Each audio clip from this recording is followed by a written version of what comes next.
Golden Age Radio is starting now. To accomplish that purpose. Subscribe to get future updates. Get ready for some spy thrillers and Noir detective mysteries with The Man Called X, Secret Agent K7, Dangerous Assignments, Richard Diamond, Dick Tracy, The Avengers, Whistler, Shadow, Falcon, and Top Secret. Ladies and gentlemen, Lockheed presents Mr. Herbert Marshall as The Man Called X. Look to Lockheed for leadership.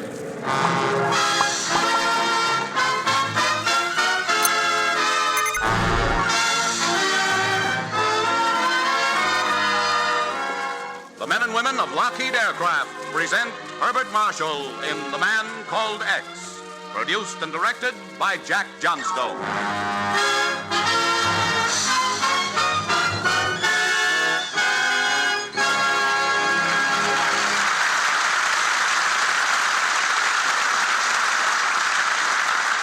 The Man Called X. He is the man who crosses the ocean as readily as you or I cross town. He's the man who travels today as you and I will travel tomorrow. He is the man who fights today's war in his unique fashion, so that tomorrow's peace will make the world a neighborhood for all of us. He is the Man Called X.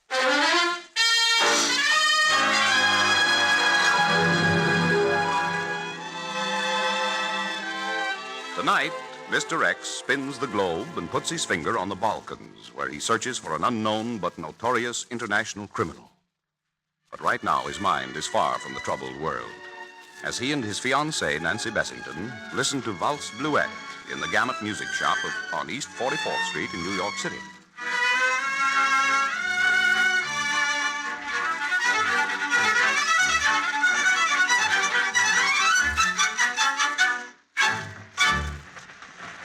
Oh, that's beautiful, Ken. Then we'll take it, my dear. Do you think they could play that for our wedding march, darling? Well, it might be rather tough to waltz down the aisle to, and Mendelssohn and Wagner will probably turn over in their graves, but if you insist... Have you decided to take it, sir? Yes, will you rap it, please? Certainly. It'll just take a moment. Ah, darling, do you realize how many things we have in common? Good music, good books, good... Ken, are you listening? Petko. What did you say, Ken? Petko Todorovich. Pet who? Ken, where are you going? Nancy, that man just leaving the shop. Darn it. Now, which way did he go? Ken, what under the sun are you... Petko.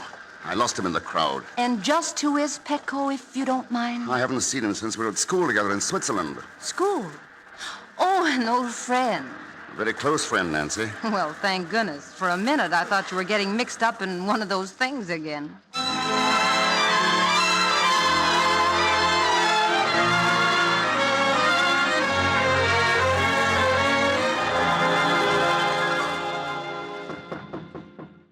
But, Ken, you still haven't told me how you got Petko's address. From Jimmy Hale on the Globe. Come on, Petko, open up. I'd heard he was coming over here as representative of Tito's government. Oh. Well, then this isn't just a social call after all. Funny. Why, it's open. Petko, are you home or... Ken in that chair. Petko. Look at him, he's... Yes, Nancy. Shot through the heart. But, Ken, why? I don't know. He was here on important business for his government. And he must have been working when it happened. See, here's his typewriter. And, he was just writing a letter. It's to somebody named Anna. But it may give us some idea. Anna. But you know her, Ken? His wife, Nancy. Anna was in Switzerland the year I met Petko. She was very lovely. Oh? I was in love with her, too. Oh. But I left after that summer, and they were married a couple of years later. Oh, it'll be a terrible shock to her. They were devoted. Well, what does the letter say, Ken? Dearest Anna, you will never know the agonies I've suffered being away from you. And you will never know how I feel having to leave you again. But, my darling, day and night I dream of the time when we may be together once more. So bless you, and a million kisses from your loving Petco. Well, I didn't know either of them, but it makes me feel terrible. Nancy, you had the right hunch when I saw Petco leave the music shop. This is one of those things.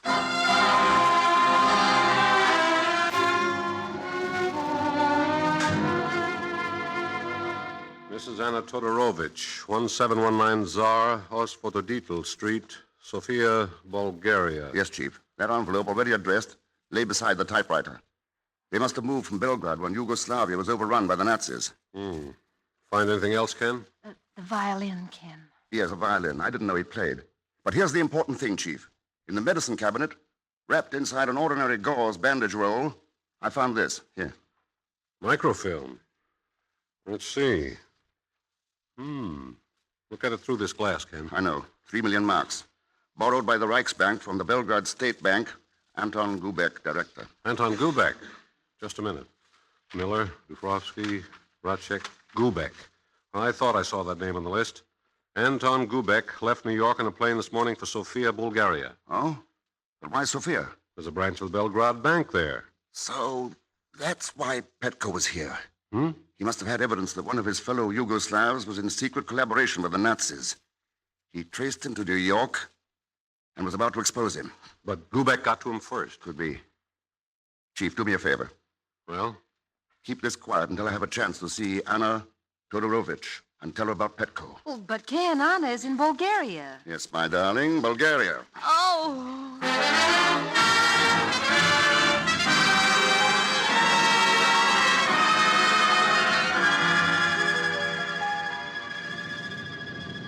Landing at Sofia in 5 minutes. Sofia, sir. This plane continues on to Istanbul, Cairo, Ceylon, and Sydney, Australia. You may change for planes for Bucharest, Moscow, Arden. That's it. Back there.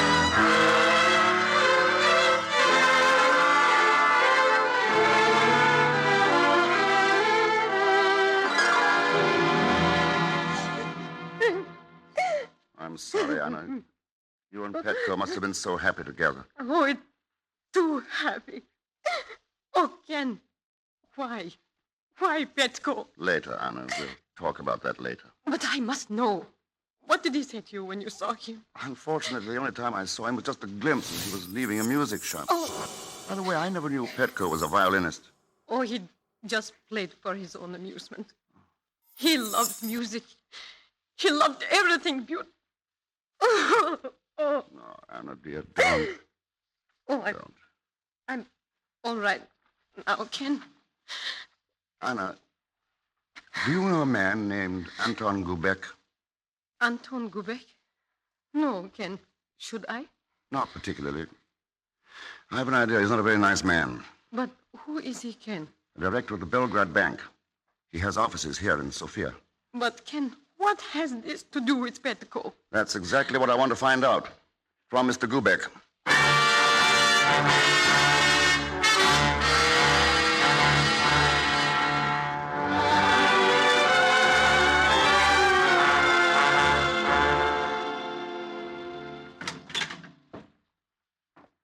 Mr. Gubek?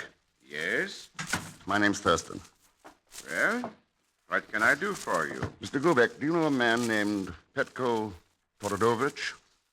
Todorovich? No, I'm afraid I don't. Todorovich was found dead a few days ago in New York City. So? What has that to do with me? He was in possession of a photostatic record of dealings between this bank and the Reichsbank. My dear man, what bank has not had dealings at one time or another with banks of other countries? After all, finance is international.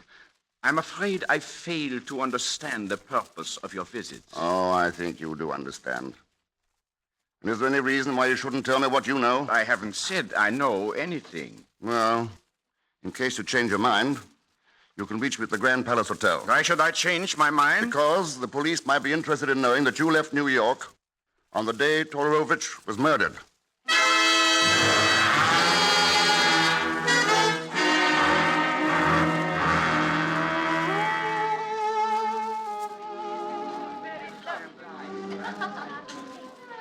More coffee, Anna? No, thank you, Ken. Feel better now? Much. Thanks to your dear self. Petco always said the best cure for grief was music, food, and laughter. You have given me all three tonight. Anna, think a minute. Are you sure Petko never mentioned Anton Gubek? I have been thinking ever since you spoke of him, but you see, I knew very little about Petko's business affairs. And since we came to Sofia, practically nothing at all. What will you do now, Anna? Go back to Belgrade? Or perhaps even to your America? Gypsy music is the same all over the world, but this is one of the best groups I've heard in a long time. Gancho's gypsy violins are very popular. Do you see how some of the players wander around among the tables? I certainly do. You believe me, Anna, no gypsy wrote that song. And that arrangement. So you do not care for my improvisations. Well, what else can one play in a cheese box like that? Zagon Zellsmith. Hello, Mr. Thurston. I thought you'd never get here to Sofia, but it was worth waiting for. Will you introduce me? Oh, yes, Madame Todorovich. Mr. Zellsmith. Hello. Poet, scientist, musician, and admirer of beautiful women. I kiss your hand, madame. Well... You might as well sit down, Zagon. I suppose it's pointless for me to ask you how you happen to be in Sofia, or is it just an unhappy coincidence? Surely, Mr. Thurston, you didn't expect me to abandon you in such a crisis. Why not? You've done it before. Yes, but only for money, and in case of extreme necessity. And speaking of necessity, Mr. Thurston, there is a little item... What, already? Well, in addition to the normal traveling expenses, it was expensive to find out your destination. Taxi drivers, baggage masters... Not a penny, Zagon. Our relationship at the present is purely social. No? Well, in that case, I guess I better get back to my wretched job. Now, just a minute. What does Anton Gubek mean to you? Oh, you are a very fine psychologist, Mr. Thurston. When you say Gubek, I think of money. Go on, what else? What else is there to think of, Mr. Thurston? All right. What do you know about Gubek? Well, I know he returned to Sofia on this afternoon's plane. This afternoon? Yes, I understand that Mr. Gubek was delayed in Cairo. As a matter of fact, on my way down to my miserable work this evening, I saw him enter his own house with his luggage. Oh? Oh, a perfect abomination of Rococo. It's over there in 47 Koshkovo Boulevard. 47 Koshkovo Boulevard. Yes, and now, excuse me, Mr. X, and the beautiful Madame. I must return. It is my turn to play a solo. Au revoir, Madame. And if you should need further assistance, Mr. X, I have very flexible business hours. Your friend Zagon is a comedian, Ken. Oh, he's amusing enough, but he's got a price list for every laugh. Anna, I hate to bring such a charming evening to a close so quickly, but I want to talk to Gubek tonight. So if you don't mind, I'll see you home first. Oh, don't bother, Ken. Just put me in a cab. After all, my house is a long way from Koshkovo Boulevard.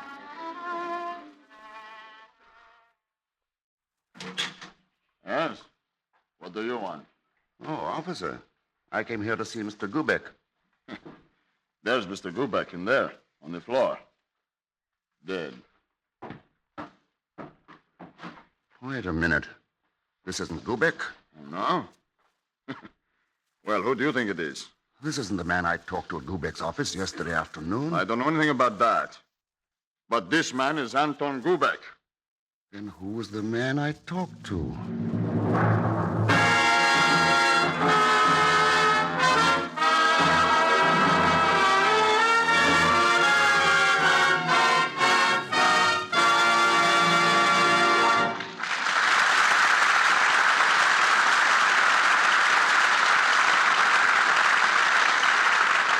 Just a moment. We will continue with Act Two of tonight's exploit of The Man Called X, starring Herbert Marshall. But first, a word from the men and women of Lockheed.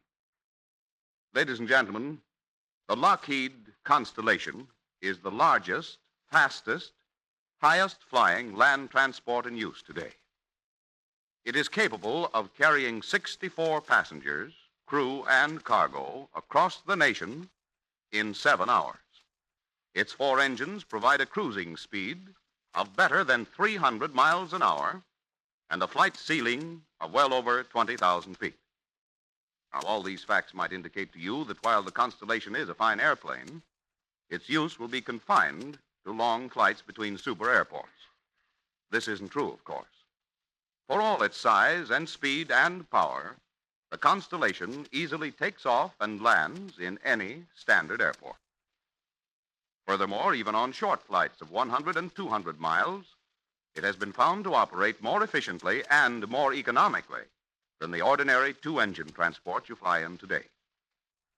Thus, while the Constellation is serving the Air Forces now, tomorrow it may serve the airport in your town. As an airline local or as a transcontinental express, it will offer you swift, comfortable, safe transportation to neighboring cities or to lands beyond the horizon. Again, ladies and gentlemen, remember the name, the Lockheed Constellation, another example of Lockheed leadership.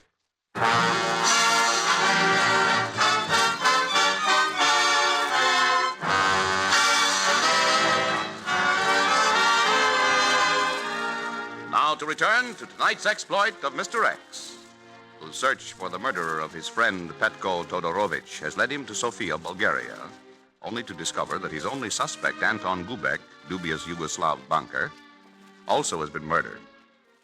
As we join him, he is in his hotel room with the ubiquitous Zagon Zelsman. Mr. X, I am humiliated at having to bring up such a personal subject, but... You don't look very humiliated to me, Zagon. Oh, well, I was so excited with my first solo appearance as a violinist that I neglected to conclude my negotiations with you at the cafe. I don't recall any negotiations. But, Mr. X, remember, I divulged invaluable information about the unfortunate Mr. Gubek. Oh, in that case, you owe me money. Your invaluable information ran me right up a blind alley. Well, then, perhaps you'll be even more interested in Mr. Macek, president of the Macedonian National Bank. Such an interesting story and not too expensive. Or perhaps Mr. Dobrovici, chairman of the board of directors of the Sofia Exchange. Now, wait a minute. What kind of double talk is this, Zagon? No, not talk. Names and figures. All here. See? On this. Microfilm. Zagon, where did you get this? Oh, do not misunderstand me, Mr. X. I'm a man of scruples, but she was so beautiful, and I was only looking for her address. Well, whose address? Looking where? Why, your beautiful friend, of course, when her handbag lay on the table in the cafe. Zagon, it's hard to believe there could be worse scoundrels than you, but there are, and not half so amusing. Again, I am humiliated having to bring up a personal subject. Well, but... perhaps these American dollars will save you from further embarrassment. Oh, they do. I now recovered my dignity, and now as an honorable man, I must return this property to the beautiful lady. That, Zagon, is a pleasure I shall reserve for myself.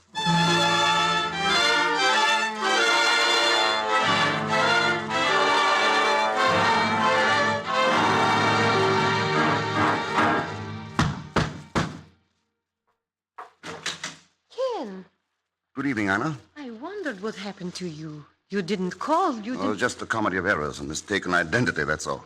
What? Now, you see, Gubek isn't Gubek at all. Or wasn't, I should say. What do you mean? Oh, I could put it this way. Gubek is dead. Long live Gubek. Gubek is dead? Yes, but the man I thought was Gubek is still alive. And most important of all, whoever he is, he's the murderer of Petko. And he's here in Sofia. Oh, how could he be? Petko was murdered in New York. And, oh, but Ken, dear, let us not talk about this tonight. All right. Shall we talk about a summer in Switzerland long ago? Oh, yes. About our scrambling for hours to get to the top of some place, only to ski down in a few seconds, laughing at time and space. Ken, you remember too. We were above the world, out of the world, out... Did this violin belong to Petko? Yes, Ken. I told you he loved to play, just for himself. Well, then he must have picked up the one he had in New York at the music shop where I saw him. I wondered why he did not take this one with him, but he left so suddenly.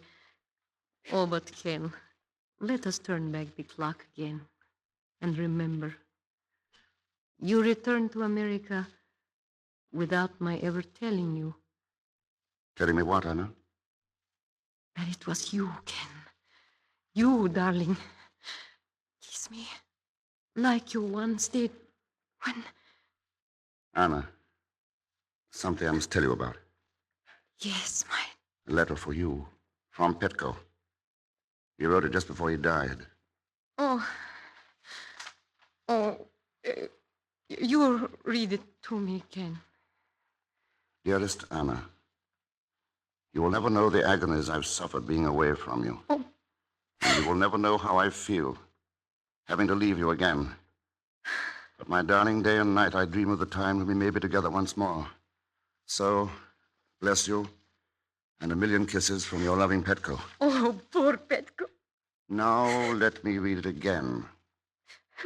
Dearest Anna, you will never know the agonies I've suffered being away from you, and you will never know how I feel. Ken, why don't you go on? Anna, the person who began this letter didn't finish it. Yes, Petco started typing, but see, beginning here, the touch is different, a much lighter touch. Somebody else finished the letter. But who? Somebody who didn't want to be exposed as an accomplice in an international blackmail racket. Someone connected with a music shop in New York City. Sounds incredible, doesn't it? But you did use the music shop, didn't you, Anna? Is this some kind of fairy tale, Ken? Petco got suspicious. He had evidence in microfilm. And when he traced you to that music shop in New York, he had a hard decision to make. Go on, Ken. And so, when he went back to the hotel, he sat down to write you a letter. What he intended to write was, "You'll never know how I feel, having discovered what you really are." So, Anna, you had to shoot him, complete the letter as your alibi, and get back here. And by what magic do you know all this? No magic at all. I believed this letter, until you yourself showed me how wrong I was. I showed you? You were the only one who knew I came here to see Gubeck, and you made sure I wouldn't see him. Who was the man I talked to at Gubeck's office, Anna? Oh, you must be joking. Unfortunately, this microfilm here is not very funny. Whoever this man is, he's dreamed up an insidious blackmail racket, using photostatic records of secret negotiations between the Nazis and bankers in some of the occupied countries. And he's making them pay off to save their necks from their own people as their countries are liberated. You are speaking about me, Mr. X. Oh, there you are. Whoever you are. But not Gubeck, eh? Schmutzige Schweinigel. So, the trademark of a Nazi. And the portrait is complete, even to the gun in your hand. This isn't a picture, Mr. X. It works. I don't doubt it. I've seen enough evidence that it does. Your gun worked too, didn't it, Anna? No wonder Petco didn't look me up when he came to New York. He was ashamed to let me know that his devoted Anna had turned traitor. Not only to his great love for her, but to her people, to her country. Stop it. Why did you do it, Anna? Was it money? Was it because Petco lost everything he had when the Nazis moved in? Stop! I can imagine what Petco went through when he found you in New York. When he discovered what you were doing, what you become. He tried to tell you in a letter, but you never let him finish it. Kill him, Willie! Don't let him talk anymore! Yeah, now, stand aside, Anna. The lights. Who turned them off? Willie!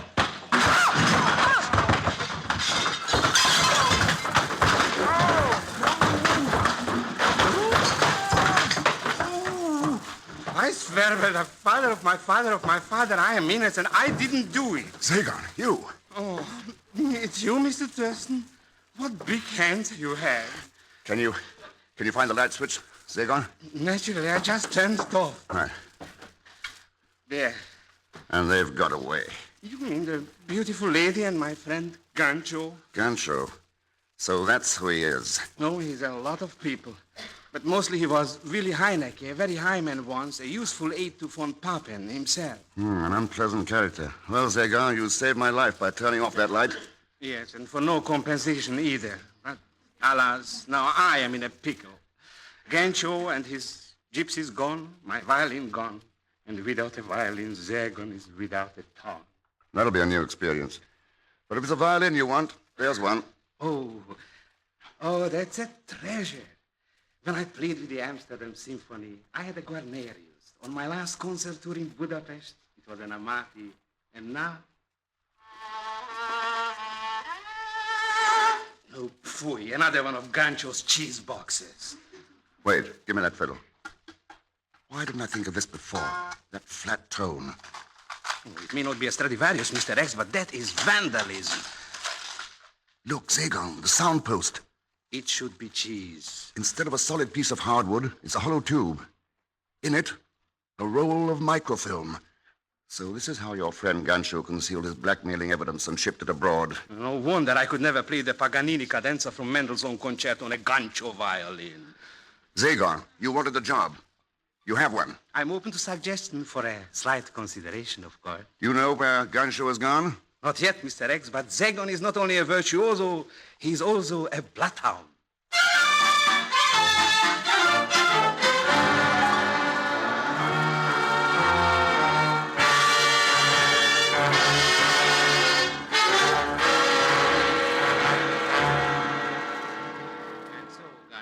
I risked my very life crossing the border to find you here in Yugoslavia. And how did you know where we'd be, Sagon?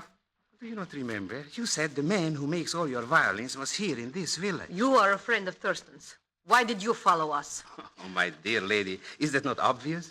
You and Gancho are now in a flourishing condition, so to speak, and you will be interested in the information about Mr. Thurston at a reasonable price, of course. So, it would be much cheaper to liquidate you than to bargain with you. Oh, but the information... I'll give it to you for nothing. Ken. Oh, Mr. X, don't surprise me like that, and please, Mr. Thurston, just put down that gun. Surely you don't think that Sagon, I know you too well. You always try to double your profit, so I followed you. And now I suppose you will kill us. I'm neither judge nor executioner, my dear. I'll leave that to the proper authorities. In this case, who will be more proper to judge you than your own people of Yugoslavia, whom you've betrayed?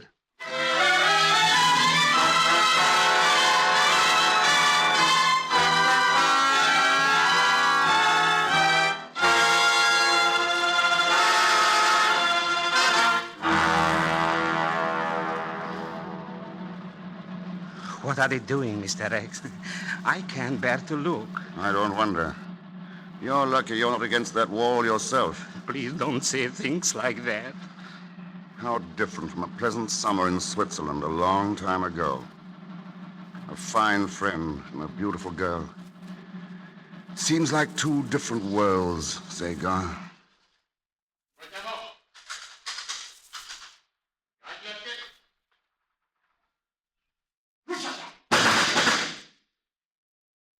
One of those worlds has ended. A world of treachery and terror.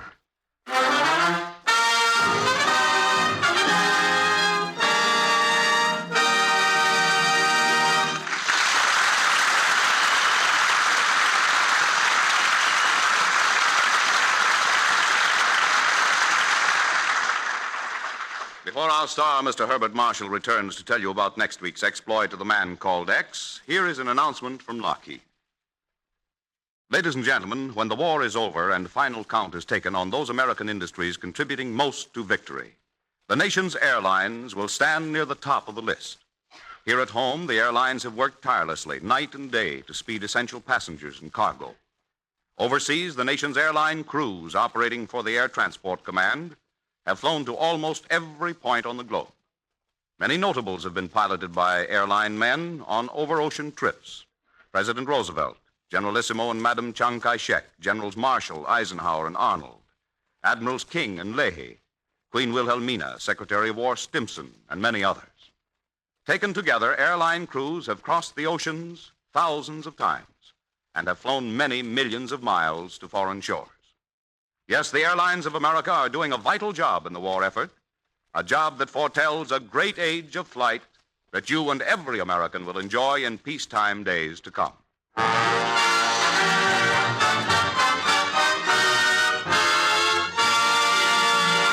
Now, Mr. Herbert Marshall. Next week, I look forward to flying to the colorful West Indies, where a strange death occurs within the walls of an ancient church, where the only clue is a message that says nothing but okay. All leading to a climax involving a ton of high explosives. So join us, won't you, when next I return as the man called X.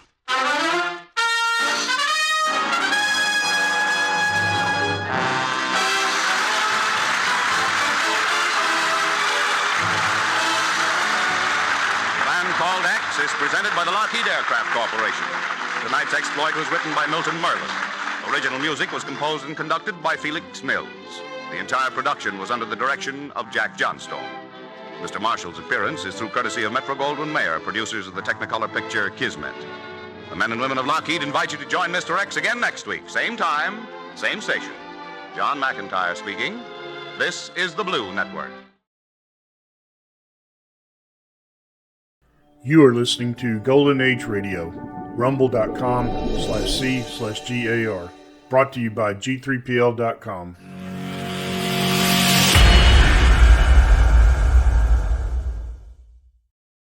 Subscribe for more videos.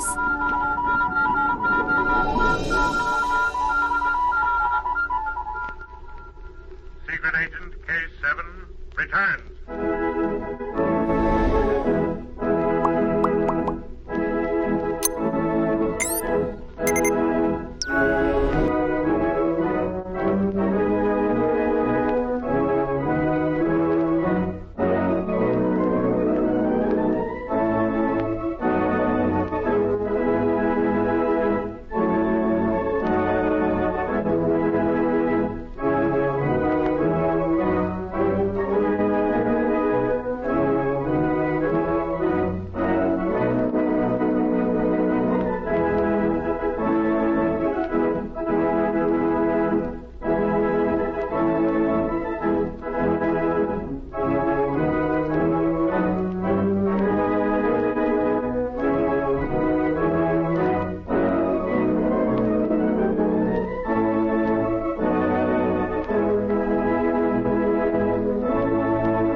America's #1 adventurer, K7, former United States secret agent who operated in 22 countries on land, on sea, and in the air, brings you another modern story of today. Here is K7. Ladies and gentlemen, may I repeat a statement I have made many times. Today, spies and information peddlers are a great menace to the peace of the world. It is the story of an information peddler I bring to you now. This man, whom I have called only by his first name, was doubly despicable, since he posed as a servant of his country and a patriot. My friend John Holbrook will introduce the story. Thank you, K7. Recently, K7 told the story of how Secret Agent M first encountered Yvonne, the girl who became his assistant. Now we bring you the story of the second time M and Yvonne worked together. M was investigating a case which involved the leakage of diplomatic secrets. His findings took him to a continental city. He'd been there but a few hours when he was approached in his hotel lobby. Monsieur the agent, you remember me? Yes, of course I do. You are... Please, it is enough that you know me. Do not call me by my name here in this place. As you wish. We can talk better over there across the room. You will listen to me? Of course I will. Then follow. You see, it is better here. I am glad that you do not hold old scores against me, monsieur. I am in trouble. I need your help. I'll be glad to give it if I can. During the war, I was a politician. That is a kind way to put it, but it is true. Now I serve my country here. I am in the diplomatic service. So I understand. Certain code books were placed in my keeping. They have disappeared. I see. Unless I get them back, I will be ruined, monsieur. How long have these code books been missing? How long? That is hard to say. You see, I did not have to use them often. Only today I noticed they were gone. And I arrived only today. What do you mean, monsieur? Nothing. It's a coincidence, that's all. Sander, I may be busy for a few days. However, I'll keep your code books in mind, and if I hear anything, Thank you, monsieur. I knew you would help me. I cannot afford another scandal, monsieur. Thank you.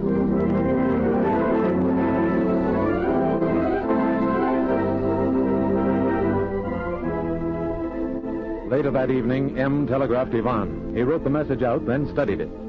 You asked to assist me. Have case on which you can help. Come here at once. Register at hotel and wait for message from me. Expenses enclosed. Yes, that should bring him. Send this immediately. Also this money. At once, monsieur. Thank you. Now, let's see. The cable office is to my right. Yes, there it is. I must contact Case 7 at once.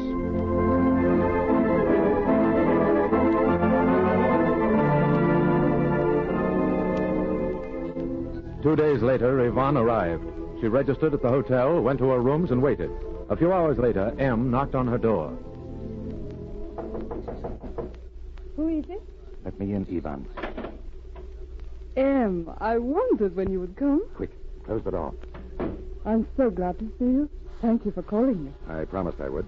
Yvonne, I need your assistance. You will be especially valuable to me here because you're unknown. Now, I can't remain with you long, so I'll outline our case at once. Sit down, then. Now, I'm ready. Briefly, here are the facts. Diplomatic and military information has been leaking out. The results of certain tests, valuable information, has been decoded from wireless messages and sold. How could that be, Em? Unless the spies possess the code books. They do possess them, Ivan. The books have been reported stolen. They were in the hands of a minor diplomatic representative. Then why have the codes not been changed? That has also been done. The information continues to leak out. Then it is not going to be easy, is it, Em? Oh, I'm afraid not. Unless you are successful. Tell me what I'm to do. I was coming to that. On my first day here, the man who has reported the loss of the code book said to me, "Do not call me by name here in this place." We were downstairs in the hotel lobby at the time. What do you make of that, Ivan? That someone here might recognize you? Exactly. You'll do, Ivan. He was afraid that either he or I or both of us would be seen. Evidently, this hotel is the headquarters. Of course, it may be some of those involved lived here. What is your plan, Em? It may not sound like much of one, but all I want you to do is have dinner alone each evening in the dining room. Is that all? That is all. I want you to always sit alone and at the same table. Oh, yes, there's one thing more. I have arranged that you will receive some mail. It will come to you from another country. You are never to stop at the desk for that mail, Ivan. When you're in the dining room, ask the head waiter to bring it to you. That is all I am to do? Nearly all. After opening your mail, burn it at your table. And if anyone should ask who you are, merely say that you're a patriot.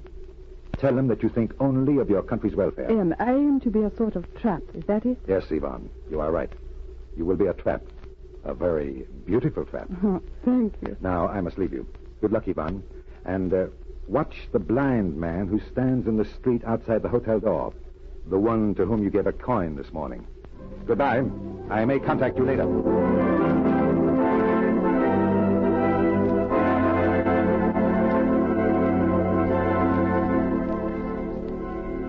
Yvonne followed M's simple instructions. Each night she dined alone, and each night she received a letter which bore an important seal. M seemed to have disappeared completely. Good evening, mademoiselle. You will want your same table? Yes, of course. This way. I have reserved it for you. May I take your wrap? Thank you. Here is your mail, mademoiselle. I took the liberty of getting. Put it down. I will read it later. Yes, mademoiselle. Is there anything else I can get for you? My dinner, of course. I was not thinking of that. Only that you are always alone. You are not expecting anyone, or perhaps a message? No. Evidently, there was no one here who was interested in me. You see, I am a patriot. I am interested in nothing but the welfare of my country. You serve your country, mademoiselle? In a small way. Sometimes I hear useful information. Your country? Is it interested in air defense? Of course. Then perhaps I can help you. If you would receive a message in your room. I shall look forward to its coming. You will accept this? It is a 100-franc note. Oh, mademoiselle is generous. When I'm given information that interests me, I pay well for it. Now, my dinner. At once, mademoiselle.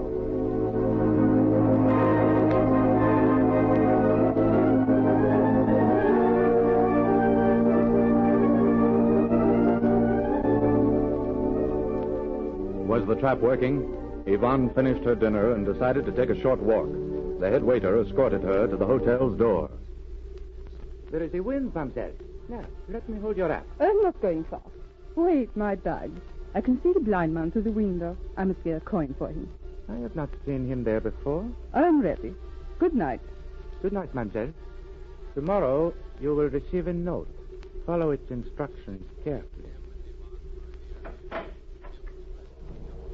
I will. It is cold for you to be standing in the street, monsieur. I will put a coin in your cup. Perhaps you can go home now.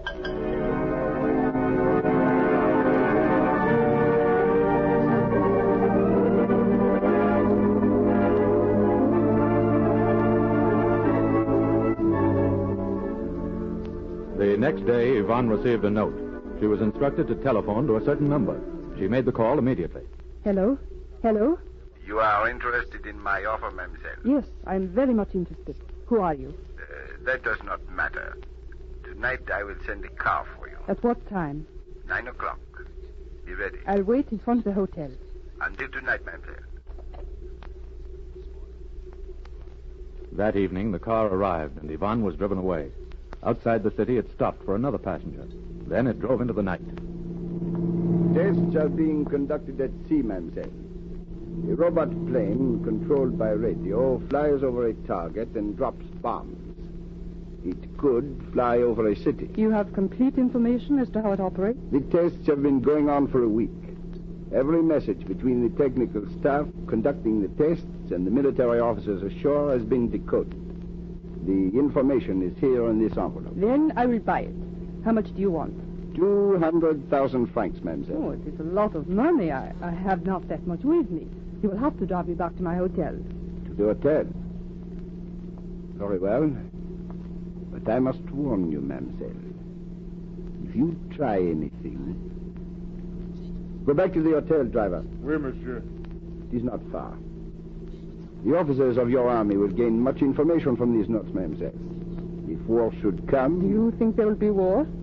Someday. Who knows when? You have not told me your name. Does it matter? I have the information you need. I will let you inspect it before you pay me. But what if I should want to contact you again? You need only contact the head waiter. That is useful information, monsieur. It is a simple method. But here's the hotel. Remember my warning. I'll be gone only a few moments. I will wait here, mademoiselle. You will be watched. Oh, monsieur, have you a coin? It is for the blind man. Of course, mademoiselle. Here is one. Thank you. Good evening, monsieur. Here is your coin. He has the papers with him in the car, M. Yvonne, wait for me inside.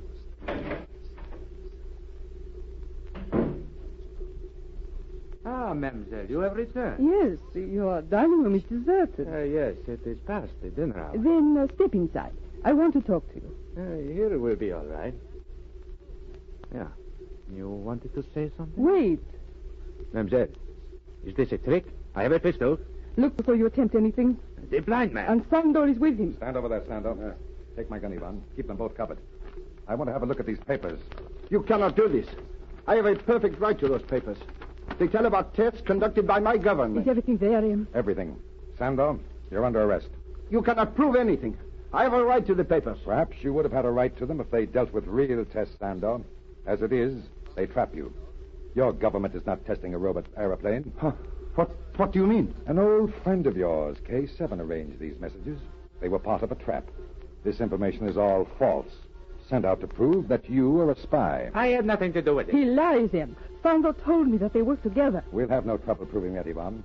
These two have sold out their country for the last time. The authorities will be here for them in a minute. Then will you put away your dark glasses and your tin cup? I want to have dinner, and with you. I'm tired of dining alone.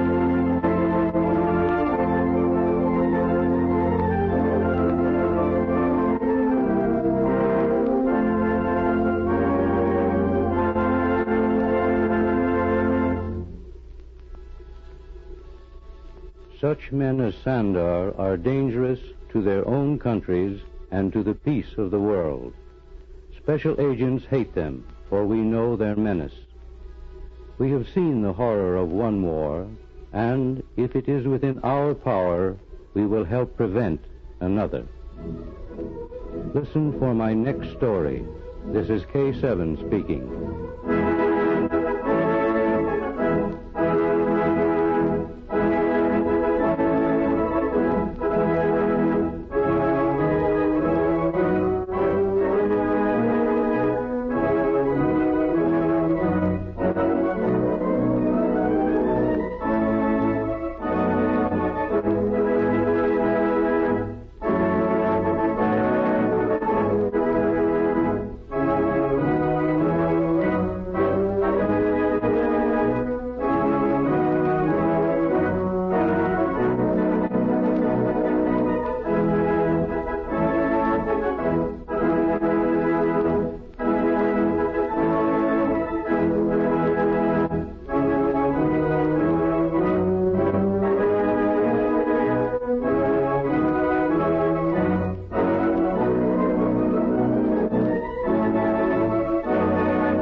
You are listening to Golden Age Radio, rumble.com/C/GAR.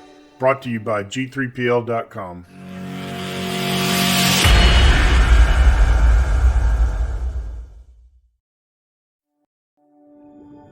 The National Broadcasting Company brings you Brian Donlevy as Steve Mitchell in Dangerous Assignment.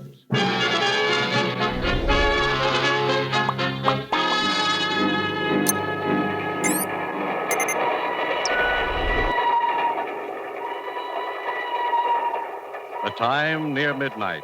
The place, Nigeria, West Africa. Two men stand on the swaying observation platform of a train which winds its way across a yawning chasm between two mountains.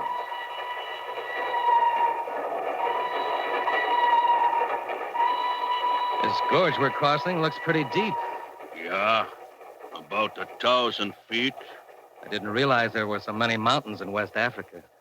This is the third trestle we've been over in the last hour. It is hilly country, but soon we reach the inland plateau where it is more level. Oh, you've been around this neck of the woods before, huh? Yeah. Oh, incidentally, I don't think we've met. I'm Russ Holden. Yeah, I know. Huh? I have been following you, Herr Holden. Following me? Hey, wait a minute. Get away from me. This is where you get off, Herr Holden. No! No! No!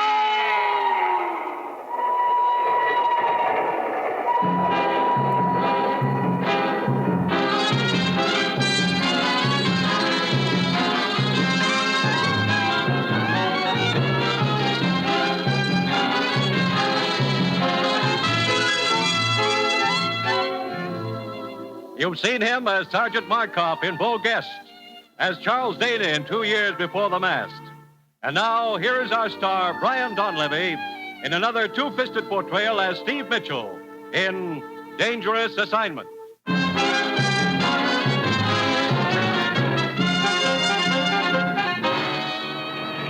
11 from Miami, Puerto Rico, Cape Verde Islands, and Dakar, West Africa. Now ready to depart. All aboard, please. That's your plane, Steve. Come on. Look, Ruth, I still don't know what this is all about. 1 minute I'm doing a smooth rumba with a smooth blonde. The next minute you're dragging me to a taxi, shoving passports and plane tickets down my throat. I can't help it, Steve. I just do what the commissioner tells me. Oh, there he is, over at his car. Steve, Ruth, over here. Coming, Commissioner. Ruth, will you see that Steve's suitcase is checked aboard the plane? Okay, Commissioner. Steve, let's get in my car a minute. We can talk there. Okay. Now, make this quick, Steve. You're leaving for Nigeria, West Africa, in 5 minutes. West Africa? Now, look, Commissioner. We've got to move fast, Steve. We may be too late as it is. What do you mean? One of our men has been over there 2 weeks, Russ Holden. He was to have sent a report back not later than noon today. We haven't heard a word from him. Well, maybe he got delayed. I don't think so, Steve. I'm afraid Russ is dead. Dead? Look, what's this all about? Manganese. Manganese? That stuff they use making steel? Yes. Last week, all shipments of manganese to this country were suddenly cut off. We think the interests behind that move are trying to form a worldwide manganese cartel. If they succeed, our entire steel industry will be crippled. I still don't see what all this has to do with West Africa. 2 weeks ago, we heard rumors that a rich vein of manganese had been discovered over there in the border country of northern Nigeria. Oh, I see. That area is controlled by a native tribal chief named Soba. And you sent Russ to negotiate with this Soba, huh? Yes. We want Soba to sign an agreement permitting United Nations representatives to start mining operations in that area. And we've got to get to him before the agents of the cartel do. And that's where I come in? On the surface, you'll be a foreign correspondent trying to get an interview with Soba. Let it get out you're looking for him. Also, that you're trying to locate another foreign correspondent, Russ Holden. Lucky me. I get to play target. I'm afraid so. It's the quickest way of flushing the opposition out into the open. Steve, you'll be up against a tough outfit. They'll stop at nothing to keep you from getting to Soba. They'll throw every obstacle in your path they can, including a bullet. Great. And they'll be trying to get to Soba ahead of you, too. Steve, the plane's ready to take off. Okay, Ruth. Your first stop in Nigeria will be the Alexandria Hotel. We know Russ stayed there for a while. Alexandria Hotel, right. Steve, if Russ is still alive, find him and work together. If he isn't, go it alone. But above all, get through to Soba and get him to sign that agreement. You've got your assignment. Good luck.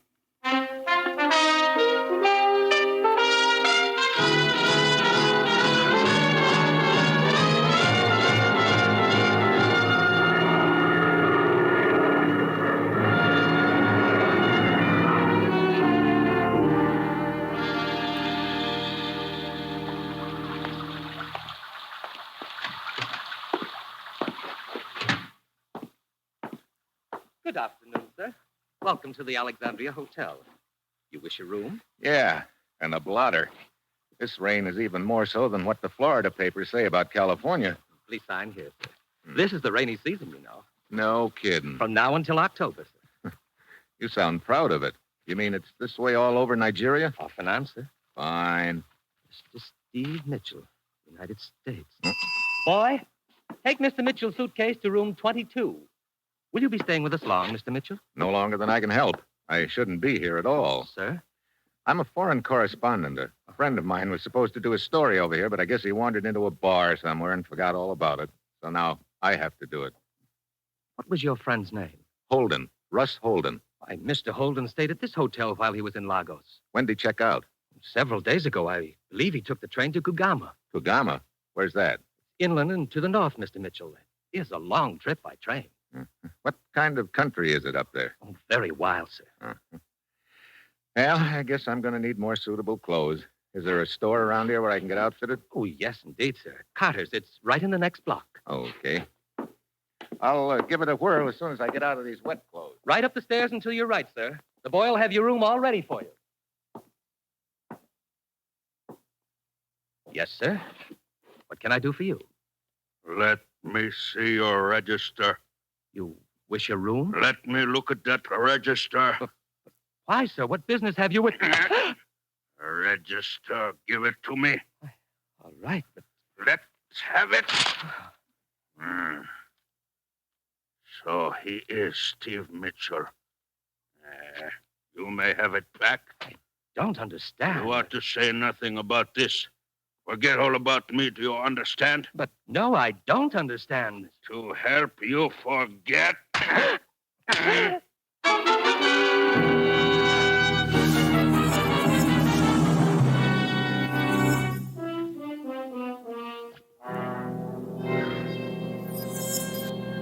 Yes, sir. What can I do for you? The clerk at the hotel told me I could get some clothes for the back country here, but I see you've got some other customers over there. I can wait. To tell the truth, sir, it's a relief to wait on you. What? That gentleman over there with the pith helmet on backwards is Mr. Brighton. He's being outfitted for his first hunt, and waiting on people like that is always a trying experience. Who's the girl? She don't look very trying. That is Mrs. Brighton. Oh. Luckily, they've hired one of the best guides around here, the tall gentleman, Mr. Campbell. Well, fix me up with whatever I'll need, huh? Let's see now. You'll want a tunic and... Mr. Brighton, watch out with that rifle. Mr. Brighton! Hey! Are you all right, sir? Yeah, 2 inches to the right, and I wouldn't be. My goodness. Brighton, put down that gun before it goes off again. You okay, mister? Yeah. Well, I don't know what to say. I'm so dreadfully sorry, old man. Look, where'd you learn to handle a gun anyway? Why, you see, I was trying to find out how to load it. And, yeah, you found out all right. Such a stupid accident. I'm frightfully sorry. Peter, I think you've distinguished yourself enough for one day. Let's go back to the hotel. I need a drink. That's probably a good idea, Mr. Brighton. I'll attend to the rest of the stuff. All right. Now, look, old man. Yeah, you're frightfully sorry. Let's let it go at that. Peter! Come in, my dear. I'm very sorry this happened at my store, sir. I'll get an outfit together immediately. Okay. Ought to be an easier way of making a living than this. Yeah. I can't say I'd care to play nursemaid to a trigger-happy tenderfoot like that. Oh, incidentally, I'm Steve Mitchell. Laird Campbell. Cigarette? Oh, thanks. American, too. Mm-hmm. Yeah. Being a guide, you expect a certain percentage of lemons, but it looks like I hit the jackpot this time. To make it worse, Brighton's decided there's only one spot in Nigeria where he wants to hunt. Way up north, past Kugama. Kugama? Yeah. Tomorrow we're taking that stinking train. Look, Campbell, I'm a foreign correspondent, and I'm supposed to get a story on a tribal chief up there. Soba? Yeah. You know him? Yes, I've hunted around there a couple of times. He gave me this good luck charm a few years ago. Yeah. Say, how would I go about getting to Soba's village? Oh, it's pretty rugged country. You have to pack in from Kugama. Say, our safari will be headed in that direction. Why don't you go along with us? I could take you right to Soba's village. Well, I wouldn't want to inconvenience you. Oh, nonsense. No inconvenience. Believe me, I'd be glad of the company. And I don't think Brighton would have any objections. How about it? Well, that's a thought, Campbell. Thanks for the offer. I tell you, we can talk about it on the train to Kugama, huh? Okay. See you on board, Mitchell. Right.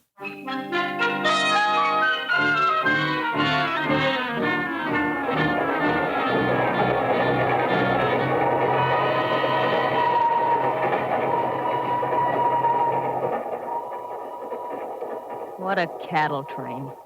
When do we get to Kugama, anyhow? Tomorrow noon. Care for another drink, Mrs. Brighton? Sure, I'd care for one, but better not. Hmm? Look at Peter over there, scowling away. Thinks I've had too many already. Oh, Mr. Brighton doesn't approve, huh? He's one of those physical fitness bugs. He must have read about Teddy Roosevelt when he was a kid. He's been trying to live dangerously ever since. You know, you sound like you come from my side of the Atlantic. Kansas City. Oh. How'd you happen How'd I happen to wind up Mrs. Brighton? Who knows? One day I'm in the chorus at the Palladium in London.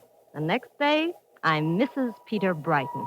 And I've been on a bicycle ever since. I think I'll have that drink after all. Lola, getting late. You can read me like a book. Oh, well. Is this seat next to you occupied, sir? No, help yourself. Thank you. What were you saying about being on a bicycle, Mrs. Brighton? Last year it was pig sticking in India. Have you ever been pig sticking? Not that I know of. Your husband must have a lot of time on his hands. Doesn't he sure. work? He works. He's always got some big conference going on. He fools around with a lot of different interests, oils, mining, stuff like that. I see. Well, it's getting late. I think I'll turn in. Okay. See you in the morning, Mrs. Brighton. Good night, Mr. Mitchell. All right. It is very amusing. What? Permit me. I am Warchek. What's amusing? That everyone is suddenly going to Kogama. Oh? For years, I have operated trading post up there, and nobody pay any attention to that region. But now suddenly, everyone is interested in it. No? Does a hunting party and a newspaper hack after a story constitute everybody, Warchek? This hunting expedition and the story you seek, they would not by any chance have to do with the rumors of a discovery of manganese ore in that region, would they? You're doing the talking. If you prefer, I will confine my conversation to the scenery. Like I say, you're doing the talking. As a matter of fact, we are passing through some very beautiful country right now. Oh? Yes. We are approaching a gorge which is quite spectacular. The view from the observation platform is a rewarding one. Is it? Well, I could do with some fresh air anyway.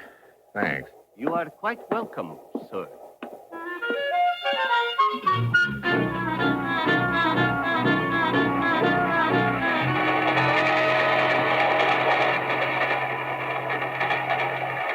Good evening. Oh. Enjoying the view? Yeah. That's some gorge we're going over. Yeah. It's almost 1,000 feet deep, Herr Mitchell. Mitchell? How come you know my name? Who are you? Hey, what are you doing? Get your hands off me, will you? What is where you get off, Mitchell? Watch out now. A friend of it, you down there? Let go of me when you're up.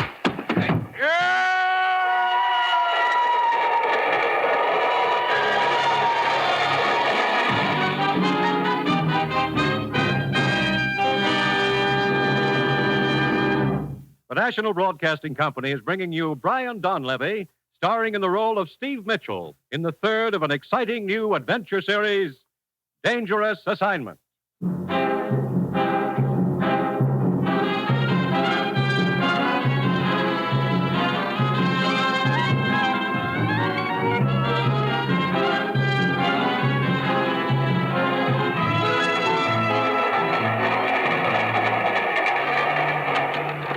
Mitchell, you okay?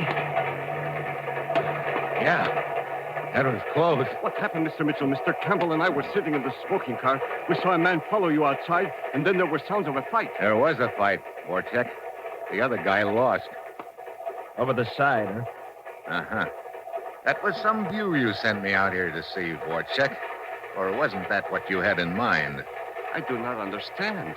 What's the next town we get to, Campbell? Kano. Be there in a few minutes. But I have about a 4-hour layover there. Telegraph office in the station? Yeah. Telegraph office? Yeah. The press association I work for is very strange, Warchek. They like me to send them stories now and then. So that's what I'm going to do, if it's all right with you.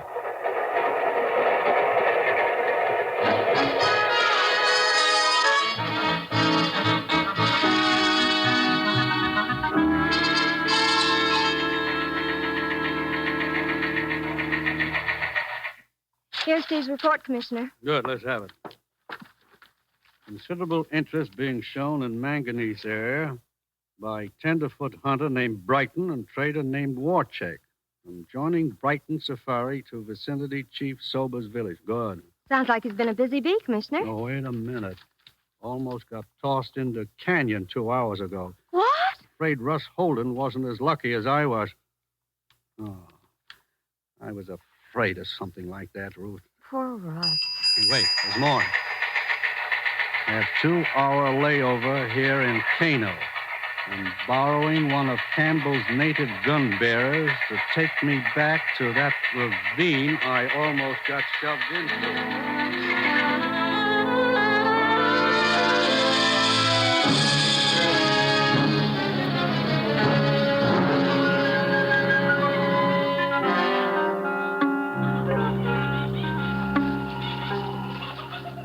Let's see. We're just about under that railroad trestle right now, Zuru. Juana, look. Yeah. Not a pretty sight, is it? Yeah, that's the guy who jumped me, all right, Zuru. Juana, Yeah. I have seen that man before. What? Where? No can remember. Well, try to remember. Zuru, try. It's very important. Let's see. He ought to have some identification here in his wallet. There it is. Hunts Graber. Never heard of him. Juana, me Yeah. find something. What is it? Here, A wristwatch. bones, too. It's Russ Holden's wristwatch. Train leaves station soon. Time to go back, Juana. Yeah. Come on, Zuru.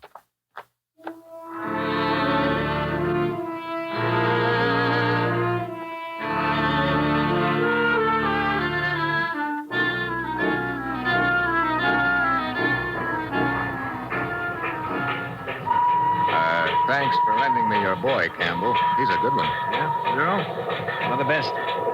He lived around this north country most of his life. Matter of fact, he belongs to Sober's tribe. Oh?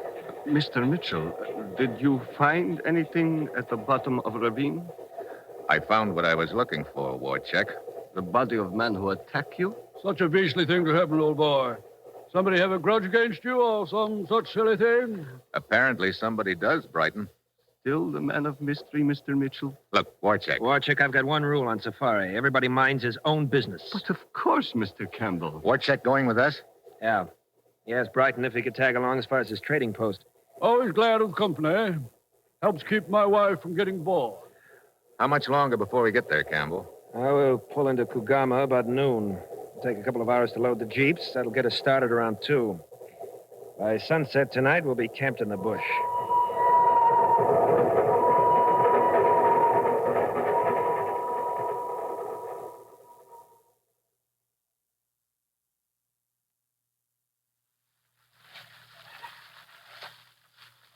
How about putting some more wood on the fire, Campbell? Yeah, sure thing. Give me a hand, will you, Mitchell? Okay, Campbell. That's better. What was that? Big cat out there somewhere. Good. Maybe we'll get a crack at him tomorrow. I can hardly wait. First a wonderful ride on a stuffy train, then a few charming hours bouncing in a jeep. Now a mangy lion waiting for us. How did I get so lucky? Well, if you will all excuse me, I think I will go to my tent. That's a good idea. Me too. Probably be a good idea if we all turned in pretty soon. We'll want to get started by dawn.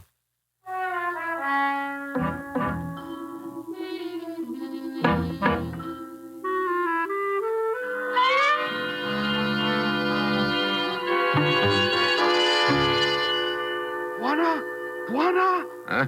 Who's out there? Zuru? Oh, come on in, Zuru. What is it?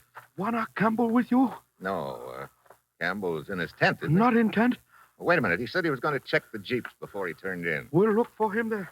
Something I can do, Zuru? No, me talk to Juana Campbell. Oh, incidentally, have you remembered yet where you saw that dead guy in the ravine? Me only talk to Juana Campbell. Only talk to Juana Campbell. What's with him? Mr. Mitchell, Huh? it's Marla Brighton. Oh, hi. What can I do for you? Buy me a drink. Afraid I don't have anything. Fine. I might have known Peter would carefully omit any liquor from his provision list. What was that? Came from over there in that brush. Campbell! Campbell! Here I am, Mitchell. Zuru. What happened?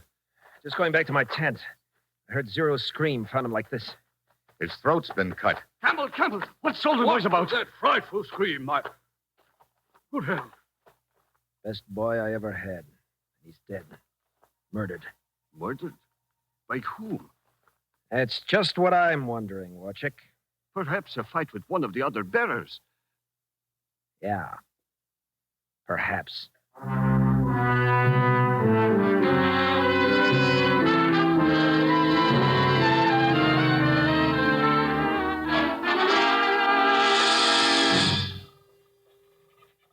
The sun's coming up. We'll leave as soon as Brighton's ready.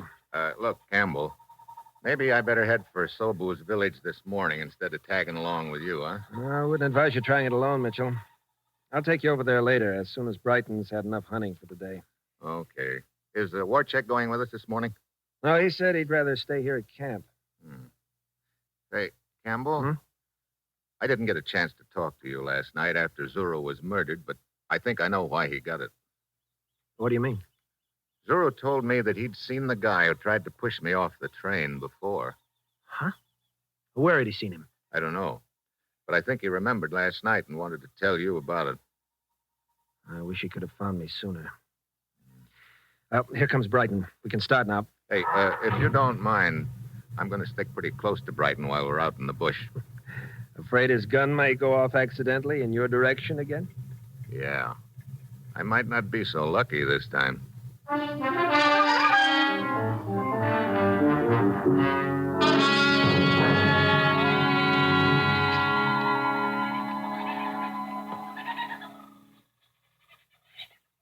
What time is it, Mitchell? 5 to 8. Sitting in this jeep in the middle of the jungle is not my idea of sport. The sun is getting hotter by the minute, and so are the mosquitoes. Yeah. What's keeping Campbell? Said he and his gun bearer would pick up the trail of that lion and come right back for us. He's been gone almost an hour. Well, he'll probably be along in a few minutes, Brighton. Well, this isn't turning out at all the way I'd hoped. But I suppose I shouldn't have expected anything else. Huh? Yeah. I'm sick of the whole business. I should never have let Campbell talk me into coming way up here in this godforsaken country. It was Campbell's idea to come up here? He said it was yours. Oh, no. He told me the hunting was better around here. Come on. Get out of this jeep. Let's get into the brush. Hurry up. Oh, but Campbell told us to stay in this clearing. Yeah. He's probably circling around behind us right now. Come on. Oh, Mitchell, I don't understand. Neither did I. Until just now. Here, into this brush. Get down. But why is Campbell shooting at us? Not us. Me. Look, you sit tight right here and you'll be okay. It's me he's after. Mitchell, where are you going? Soba's village. It's about 2 miles west of here. I hope.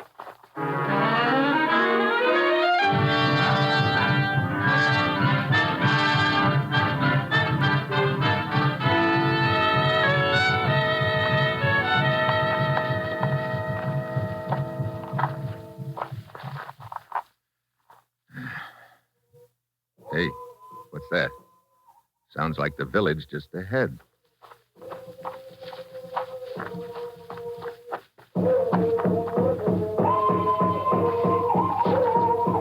Yeah, there it is. Uh-oh. Hey, it's some square dance. Ah, well, here goes.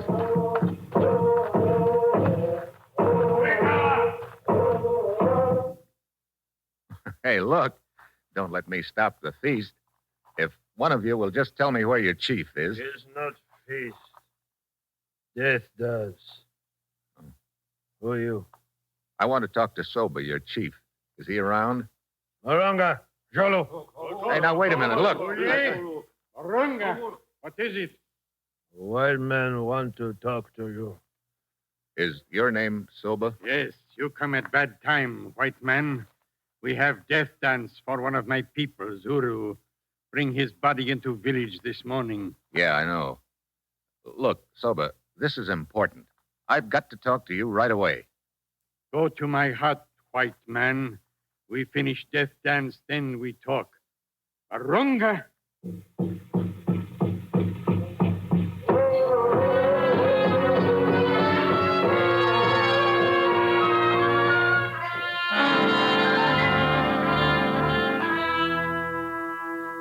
sound like man who speak with straight tongue, Juana Mitchell. Maybe your people are right ones to dig in my ground for metal. But you are too late. What? Other man promised my tribe much food and medicine. What other man? His trader man, Warchek. Warchek? Oh, looks like I pegged the wrong guy. Where is he? He's still in village. Yeah, I see him. Over by that other hut. Excuse me, Silver. Warchek. Warchek. Ah, Mr. Mitchell. It would seem you arrived too late. Now, look, Warchek. I've been through too much in this deal to let that cartel you're working for come out on top now. But you're mistaken, Mitchell. I work for no cartel, but for myself. Why? You are bidding for mining rights. Cartel is also bidding for them. What more profitable place for me than in the middle where I can do business with the highest bidder? Warchek. Looks like Warchek didn't stay in the middle very long. Campbell. Any agreement Warchek has with the chief is void now. And with you out of the way, Mitchell, I think we'll be able to... Your man Garber missed, huh? So you're going to finish the job yourself? Yeah. You ought to get a promotion for this, Campbell. Just money. A lot of it. Yeah. Enough money so you didn't even mind killing Zuru when you realized he remembered seeing you and Graber together. That's a lie. Soba, it's not true. Mitchell here killed Zuru. You killer of Zuru. Look, Soba, I tell you, I didn't kill Zuru. It was Mitchell. White Hunter lies.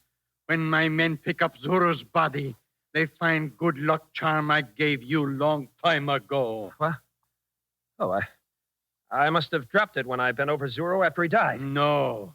Good luck charm under Zuru's body. Barunga?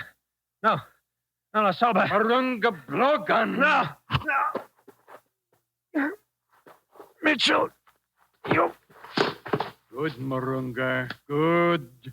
He killed one of my people, he die. You don't waste any time, Silva. Mitchell. What? Come. We go to my hut. We talk some more. Good. You can sign the agreement. I have the papers right here. No sign. What? Why? Soba no sign name. Soba can only make X. Oh. Well, look, Chief, don't worry about that. Right now, your X is going to look like $1 million to me. Come on.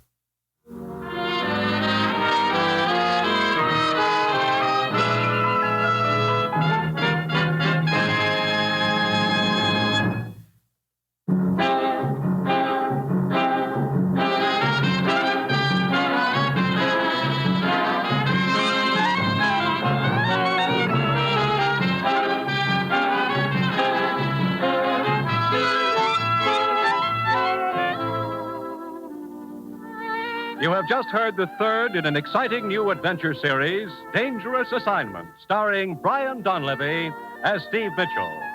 Dangerous Assignment is written by Bob Reif and directed by Bill Karn, with music by Bruce Ashley.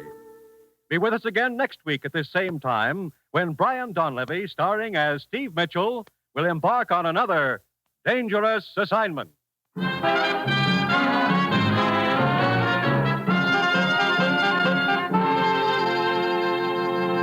This is NBC, the national broadcasting company.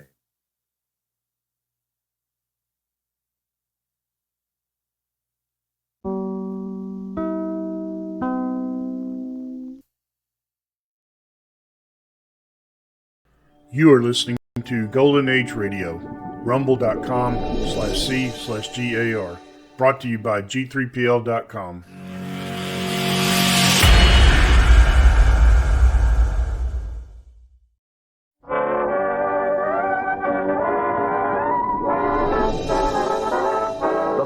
Of Camel Cigarettes present Dick Powell as Richard Diamond, private detective.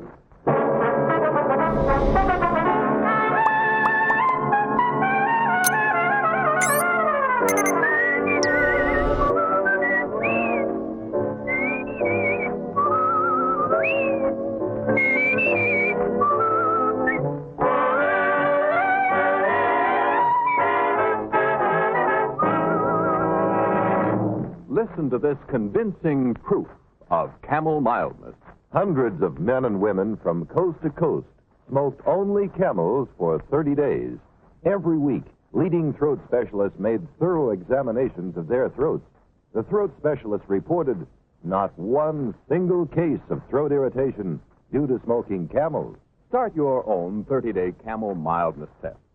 Let your throat tell you how mild camels are, day after day.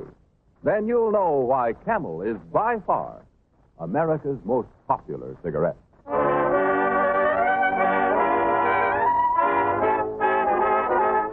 Here transcribed is Richard Diamond, Private Detective, starring Dick Powell.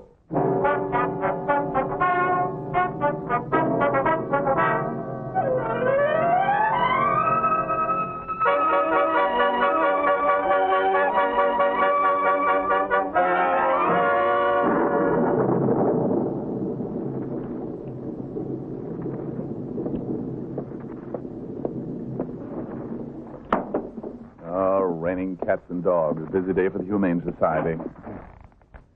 Oh, what a beautiful morning. Oh, what a... music critic. Diamond Detective Agency. We solve all crimes. We frown on sin. But the weather is awful, and we'd rather stay in. Who wouldn't? Oh, hi, Helen. Hi. Did you like that slogan? Yeah. It gives me an idea. I want to report a crime. Well, hide the body till tomorrow, dear. It's raining.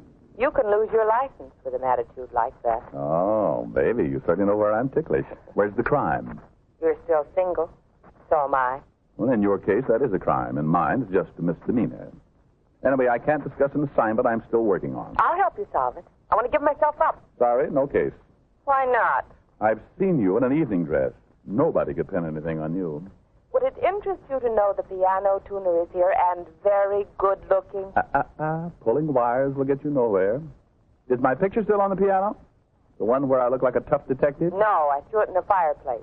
I love to sit by the fire and dream of you. Besides... Oh, did it thunder down there? Yeah. Small world, isn't it? I've got to hang up, dear. Got work to do. Well, come over tonight. You can try the piano and my patience. What work have you got to do? Have to fill my lighter and dry my shoes. What are you talking about? Well, I smashed my car up in a collision and had to walk to work. Work, he said, smiling through his tears. Where's your car now? In Larson's garage. You need a rich wife who can give you a chauffeur.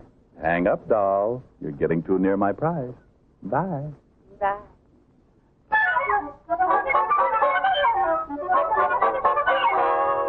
I looked at the door, hoping a wealthy client with an easy case would walk in.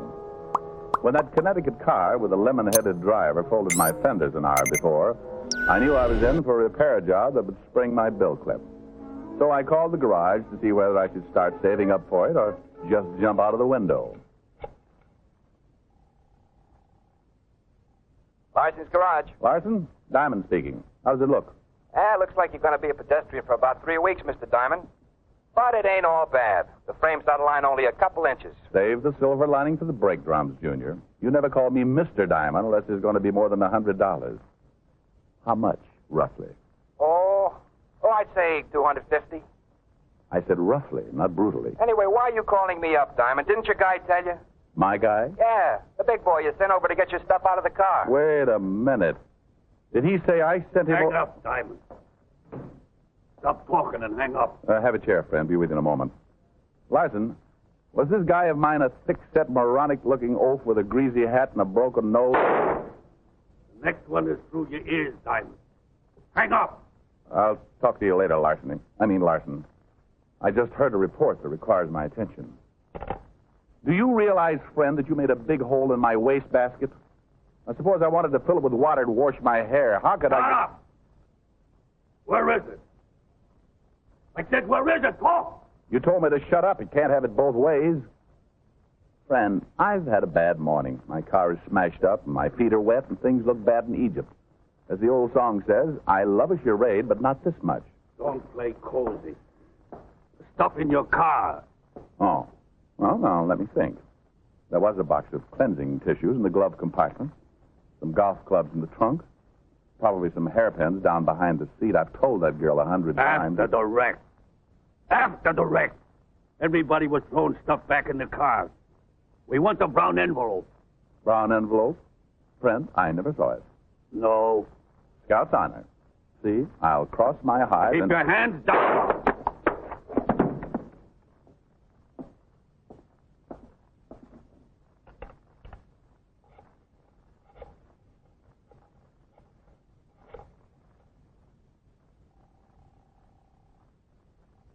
Homicide, Lieutenant Levinson speaking. Rick Walt, get over here right away.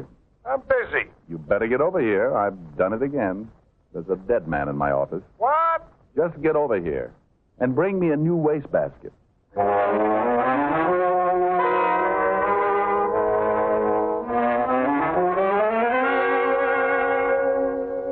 Yeah, I know him. Paul Scannell, hoodlum, third class. Car stripper, nightclub bouncer, Central Park mugger, and manic depressive about town. Last arrest 2 years ago. They didn't want him for anything right now. You could have had him for assaulting wastebaskets. Who was he with? I don't know. He's been out of circulation. What makes you think he was with anybody? Plural, personal pronoun. He said, we want the envelope. You and your education. You hadn't been a little faster than he was, you'd be getting your doctor's degree right now. Incidentally, were you expecting something? Only the usual things, death and taxes. 2 men with whiskers. Why? Wearing your clavicle gun in the office, out of character. Comfort-loving type. A shrewd observation, Walter. And it was. Normally, I'd have chucked the gun the minute I got in the office. When my car got hit, the pistol was knocked out of the clip under the dash, so I stuck it in my shoulder holster. There were 6 police officers and 1,300 helpful citizens on the scene, and I didn't want to linger for extra questions. I told Walt about Scannell going through my car at Larson's garage. He looked thoughtful, and when Walt looks thoughtful, he's thinking. The police force could use a lot of Levinsons. Brown envelope with murder in it. Rick, there's more of this than a traffic brawl. What did you bring here from the scene? Just my wet feet and my briefcase. The one I always carry to make me look businesslike. You couldn't look businesslike if you carried a cash register. Look, let's reconstruct a little. Take it from the crash. Okay. Slippery streets.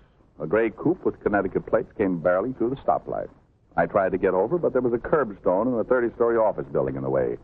Remind me to write my congressman about the real estate lobby. You mention my name, you'll get a nasty answer. Go on, will you? Well, we smacked. You mean you didn't hear it? Only 24 blocks away? Oh, sure, but I thought it was just another atom bomb. Well, 4 doors flew open, 2 on my car, 2 on the gray coupe, stuff all over the street. Papers, spare parts, broken glass, my bridge work, the usual debris. While the other driver and I were exchanging information and insults, a few warm-hearted bystanders, seeing there's nothing worth stealing, threw the stuff back into the cars. Mine was hauled away to the garage. How about the other fellas? The other fellow was a girl. Well, you may say so, officer. Platter of goodies. Friendly, too, in a nervous sort of way. You'll get a name and address? Certainly. You think I'm an idiot?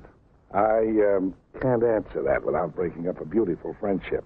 Where's the data? The stuff is in my briefcase. Where's the briefcase? In my desk. And don't ask me where the desk is. You're sitting on it. Here. Give me. Take. What a mess.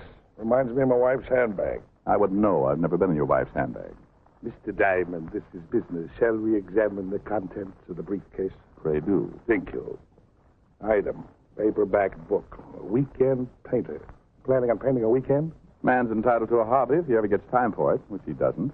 Item, notebook, black. Keep out of that. Killjoy. Item, book of matches, no printing. Item, clip of cartridges. Item, card notifying a dental appointment this morning. Couldn't make it.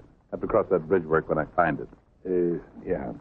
Well, that's all there is. No brown envelope. No, I wouldn't have a brown envelope. Never use that color. It makes me look sallow. You're not much help. Well, do something, Fatty. Something. Why don't you just send all my envelopes to the lab and get the glue analyzed? I had a horse last week that dropped dead in the far turn, and I... Diamond Detective Agency, detecting done by day or night and holidays, if the fee is right. Diamond, this is Sergeant Fraser. Is Lieutenant Levinson there? Yeah, he's here in a briefcase. For you, Walt. Thanks. Levinson. Fraser here. Oh, hi. That express company robbery that happened this morning, we picked up the getaway car. Thought you'd want to know right away. Yeah, thanks, Sergeant. Car abandoned? Yeah, seemed to be pretty smashed up, too. Front end all banged in. Gray coupe with Connecticut plates. Okay, hold it for a route. Wait a minute. Gray coupe could... Rick, that car you banged into this morning, gray coupe, Connecticut plates? That's right. Why? Tell you in a minute. Sergeant. Yeah? Get with the traffic bureau. I want everything on a collision at Madison and 43rd. Everything, including a weather report. Rain, followed by Saturday and Sunday. And Fraser. Yes, sir. The driver of the car. Get out a warrant for... Rick, what did the driver give her name as? Markham. Dora Markham, housewife. Dora Markham, Sergeant. Probably phony, but make it out anyway. I'll be back at the office soon. Rick, this accident of yours is something big. You should see my repair bill. Shut up and listen, will you? This is serious. Early this morning, the Huxley Express Company was robbed of $600,000. Wow. Yeah, now get this. The car you smashed into was the getaway car.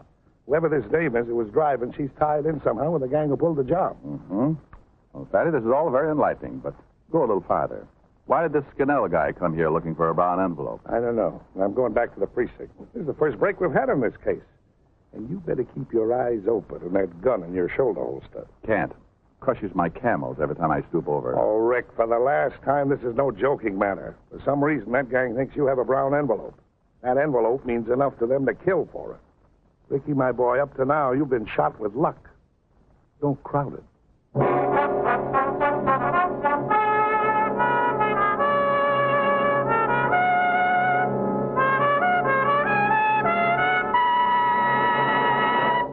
Before we continue with Richard Diamond, here are a few words about smoking enjoyment. Here's the one sensible test of cigarette mildness. Smoke only Camels for 30 days. Pack after pack, you'll enjoy the full, rich flavor that's found only in Camels. And through steady smoking, the only sensible way to judge a cigarette. You'll see for yourself how mild Camels are, how well Camels agree with your throat. In a test supervised by noted throat specialists, hundreds of men and women from coast to coast smoked only Camels for 30 days. The throat specialists made more than 2,000 careful weekly examinations of the throats of these smokers, and they reported not one single case of throat irritation due to smoking Camels. That's conclusive proof of Camel's mildness. Start tonight to make your own Camel 30-day mildness test. Make Camels your steady smoke, and you'll discover just why Camel is America's most popular cigarette by billions. How mild, how mild, how mild, how mild can a cigarette be? Smoke Camels and see. And now, back to Richard Diamond, Private Detective, starring Dick Powell.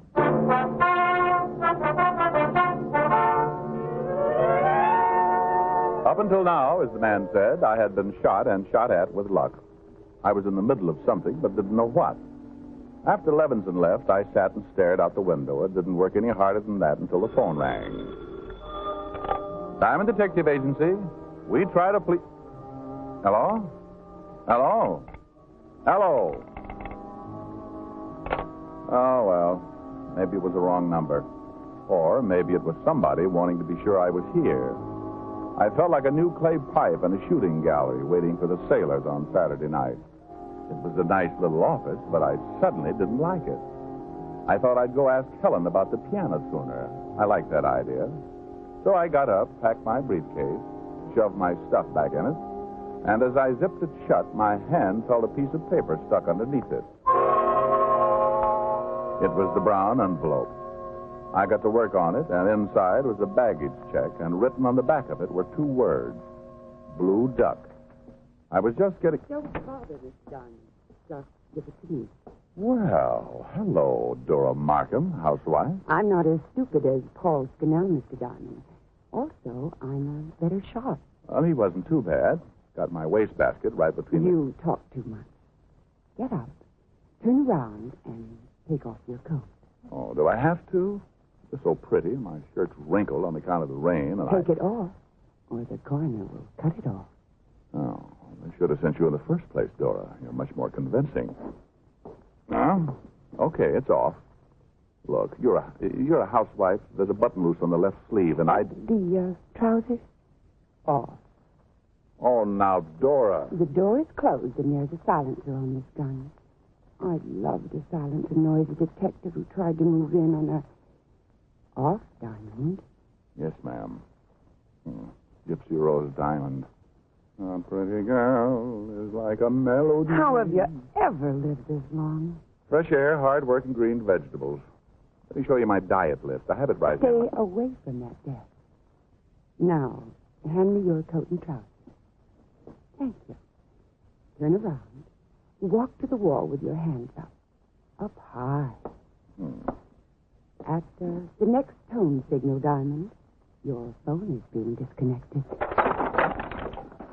Oh, Dora, you're wonderful. I could go for a strong girl like you, and I would, too, if you didn't have that... Well, you could have said goodbye.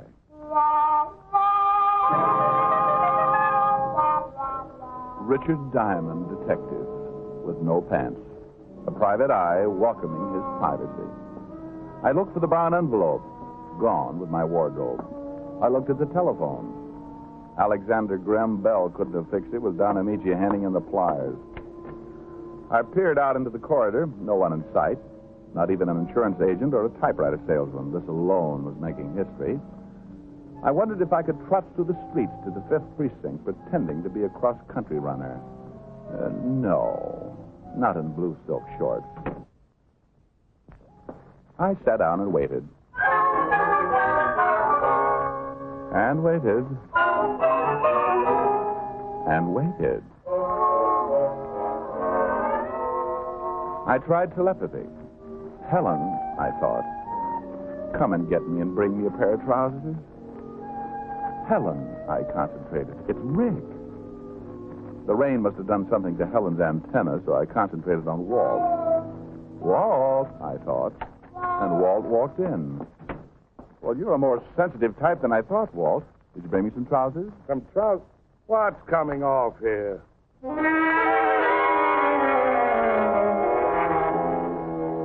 The straight line was too easy, so I passed it up. I told Walt about Dora the housewife and the brown envelope and the baggage check inside it. Anything else? Yeah, 2 words written on the back of the check. Said, Blue Duck. About that time, Dora interrupted me with her old clothes campaign. Blue Duck. Never heard that before. Blue Duck. Well, there used to be a Blue Duck nightclub in the West 20s. A real hog wallow. Closed up a year ago for selling to minors. Keep talking. All right. But I'll be ad-libbing in a minute. The only thing I know about it is that it was run by Sis Madsen and her husband. There's quite a joint... Hey. Yeah? Sis Madsen. That's Dora Markham, housewife with a lemon rents and a new name. This begins to add up. That guy you killed in your office used to work for Sis Madsen. There were 3 people spotted in that Huxley Express robbery. A dame and 2 guys. Oh, could have been Sis Madsen, her husband, and Skinnell. This is very interesting. I'll tell you something else very interesting. What? I'm freezing. Or is that only interesting to me? Wait a minute. Fraser. Yes, sir. There's a cleaning and pressing shop halfway up the block. Go see if Mr. Diamond's coat and pants are there. Gray tweed, name in the inside pocket. Get with it, son. Cleaning shop, Diamond's coat and pants. Yes, sir. How did you know, Fatty? Oh, sheer genius. Besides, it's logical. I don't think she'd want to haul them all over town or be seen stuffing them into a garbage can. Why not? That's where I got them. Blue Duck. I hope you're sure that's what you read on the back of that check. I'm sure, but it's been closed for years. Well, we're going down there and open it up. No. No what? No pants. Don't be so modest. I'm not modest. I'm cold. Stand over there. That's it. Come in. Hey, watch it, Lieutenant. It's just me. Okay, Fraser. Got Mr. Diamond's clothes? Yes, sir. All pressed nice, too. Another 10 minutes, the guy would have brought him up here himself. Really? Yeah. The lady said her father was waiting for him. Her father? Walt, give me a gun. This gang will stoop to anything. 10 minutes later, we were on our way to an ex-nightclub, the Blue Duck. I sat in front of Levinson's car, trying not to wrinkle my well-pressed trousers. We pulled up half a block from the one-time nightclub. Where are all the cars? I thought this would be a bigger party.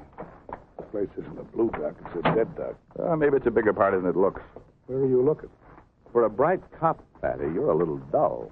But everything points to this little bistro, so we'll just... I know. Take a gander at the duck. Gander at the duck. I heard it the first time. Tell me, Walt, this $600,000, is there a reward? A reward? Why, you... Keep your voice down, officer, while you tell me who put you on to the Blue Duck and Sis Madsen. Who got shot at, stripped, humiliated, wrecked? Who split 50-50 with the police pension fund? You should have brought your briefcase. You are a businessman. Come on. Yeah, duck, all right. I don't think this joint was ever alive. Maybe they went to a movie. After all, a housewife is entitled to a little recreation, and I don't... No way. This place has been closed for years. Nobody here. We want to look around a little. There ain't nobody here, I told you. We'll come in anyway. Walt, get the old guy to turn on some lights. Ain't no lights. Must be some lights, Pop. How do you get your reading done? I spend my time minding my own business, Sonny. Not a bad idea for you either. You don't mean you think I'm Snoopy? Nothing to see here. Now get out. We're police officers, Pop. Now find the lights and stop talking so much. What do you want anyway? Lights. Didn't you hear what the man said? All right. Here's the switch. Place looks like it was never open. What'd you expect, dancing girls? You're pretty fresh, you know it. I got half a mind to run you in. Now, hold it, Walt. You don't want him. You said it. Who pays you, Pop? I don't know. They mail it to me. Yeah, sure. What's under those stairs? Tables and chairs. What's on the second floor? Nothing. Used to be the office. Well, I'd like to take a look at it. Come on, Walt. Okay. Come on, Pop. I'll stay here. You'll come with us. It's bad for my heart climbing up and down stairs. You don't think maybe there's somebody in the office, do you, Pop? The place is empty, I tell you. Come on. Keep up with us, Pop. Are you scared of your heart? I know. Scared of anything else? No. Well, I am. Hold it. What, Walt? I heard something. Rat. Maybe. Walt, get out. Rats, huh? Yeah, I guess that fits. Who's upstairs, Pop? I don't know. I told you. They're going to get him, whoever it is. You might as well start talking. I don't want no trouble. Now, look, you... Walt, start firing up toward that landing. Keep him busy. I'll try to get beside the staircase. Yeah. For Pete's sake, shoot high. You figure it's Sis Matson and her husband? Yeah. Now start firing. High toward the landing.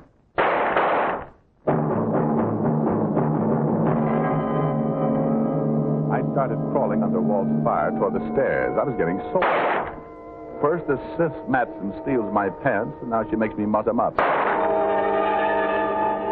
15 snail crawls later, I was beside the staircase and had a good view of the landing. I could see the man who must be Sis's husband crouched down and firing toward Walt. I raised up. Matson, drop it. Okay, pal. Good shot, Rick. Yeah, but not good enough. All right, Matson, stop shooting. Drop the gun. You've had it. Come on down here. That's a good boy. Now, where's your wife, Matson? Who? Sis Matson. I don't know who you're talking about. Your wife, Matson. Come on, don't stall. Look, you hit me. Get me to a hospital. I'm hurt bad. Did you hear him say anything, Walt? Yeah, but I can't make it out. Look, you guys, this ain't legal. You got to get me to a doc. Might be able to understand him if he talked about Sis, though. Yeah, what about it, Matson? Look, I don't know. Get me to a doc. I'll talk later. You'll talk now. You lay right there until you do. All right. Car pulled up outside. See the lights through the window? Yeah. Quiet. Sis, get out! What? Hold it, honey. Cover, Walt. What is this? Diamond's the name, Sis, or maybe you don't recognize me with my pants on. Rico, what have you done to him? Only a flesh wound, but he thinks he's bleeding to death. Ah, nice suitcase you got there, Sis.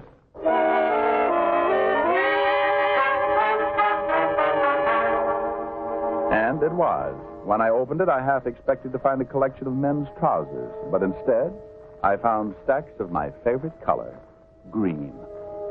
You know, most ducks have only one bill. But lying on the floor of the blue duck in a suitcase were 600,000 of them. It had been a colorful day. Gray weather, brown envelopes, blue ducks, and green money.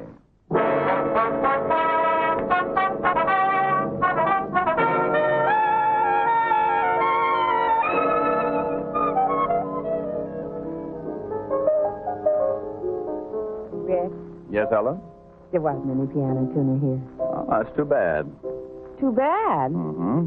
Listen to middle C. Off a full 30 seconds. I'll call a tuner tomorrow. I'll call one. I know a dandy. 73 years old. Tuned pianos for Caruso. Caruso. Who? Now, easy. You'll hurt Lanza's feelings. When you are in love, it's the loveliest night of the year. Tonight? Stars twinkle above, and you almost can touch them from here. Yeah, long arms. You're reaching. Words fall into rhyme anytime you are holding me near. When you are in love, it's the loveliest night of the year. Let's dance. Waltzing along in a blue like a breeze drifting over the sand. Thrilled by the wonder of you and the wonderful touch of your hand. And my heart starts to beat like a child when a birthday is near. So kiss me, my sweet. Is that an invitation? Oh, it's the loveliest night of the year. Like it? Yeah. What are you staring at? You? Flattering to me when you show up with your clothes so well pressed. I think I'll kiss you. Well, goody. You need a woman like me, Rick? There is no woman like you, Helen. I know it. But you better grab me while I'm available.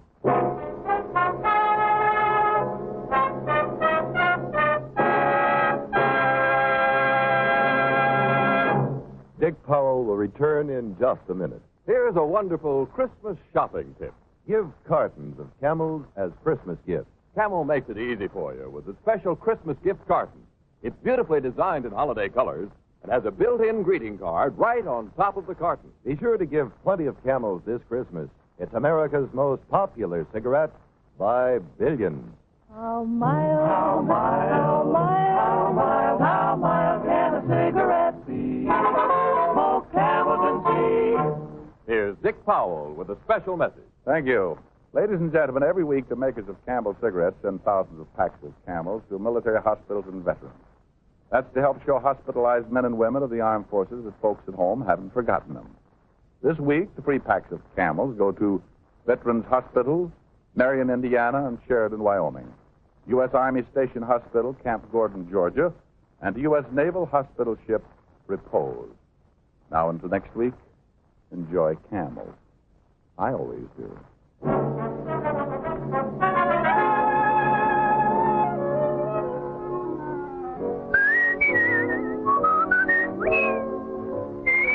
Dick Powell can now be seen starring in the Universal International film You Never Can Tell.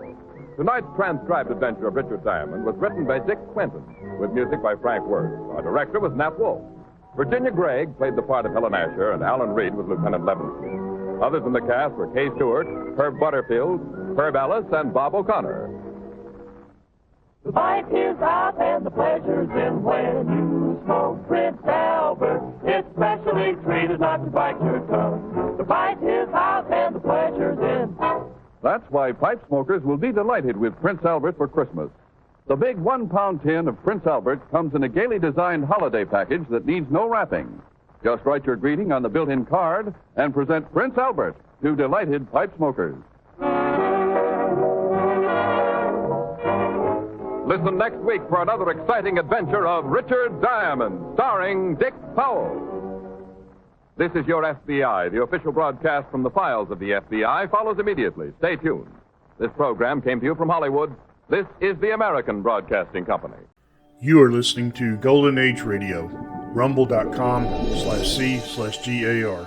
Brought to you by G3PL.com.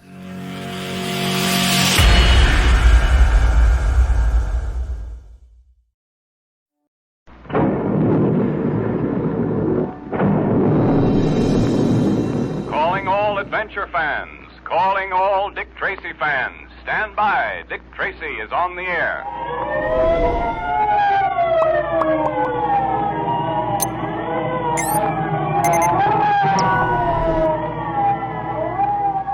The makers of Quaker Puffed Wheat and Quaker Puffed Rice, those two tasty, nourishing cereals that are shot from guns, now bring you another thrilling Dick Tracy adventure.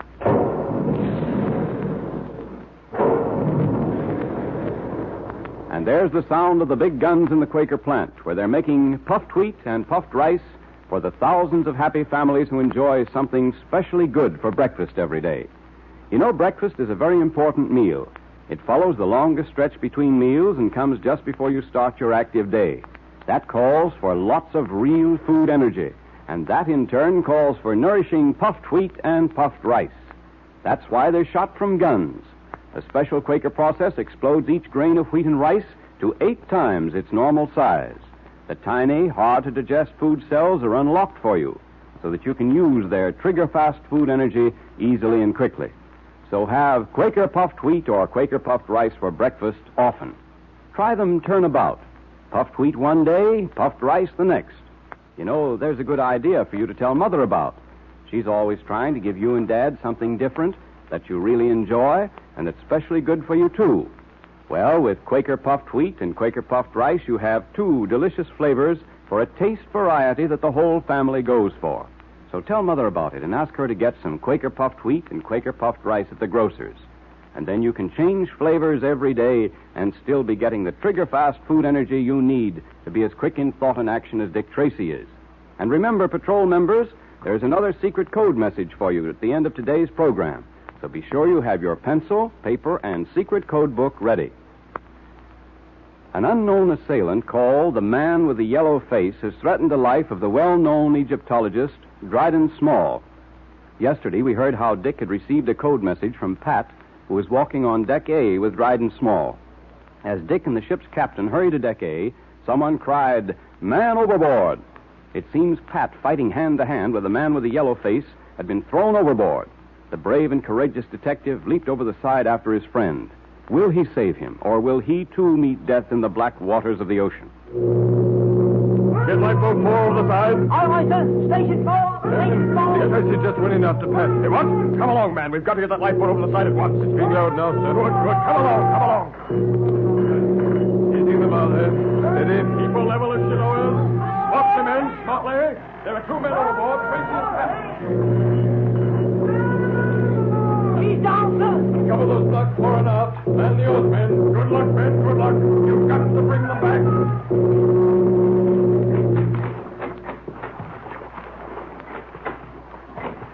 Thank goodness they're keeping their searchlights going. Right, sir. I don't see... Hold on, sir. They're circling to port. 2 points in the port bow, sir. This way! Help! That's Tracy and Pat.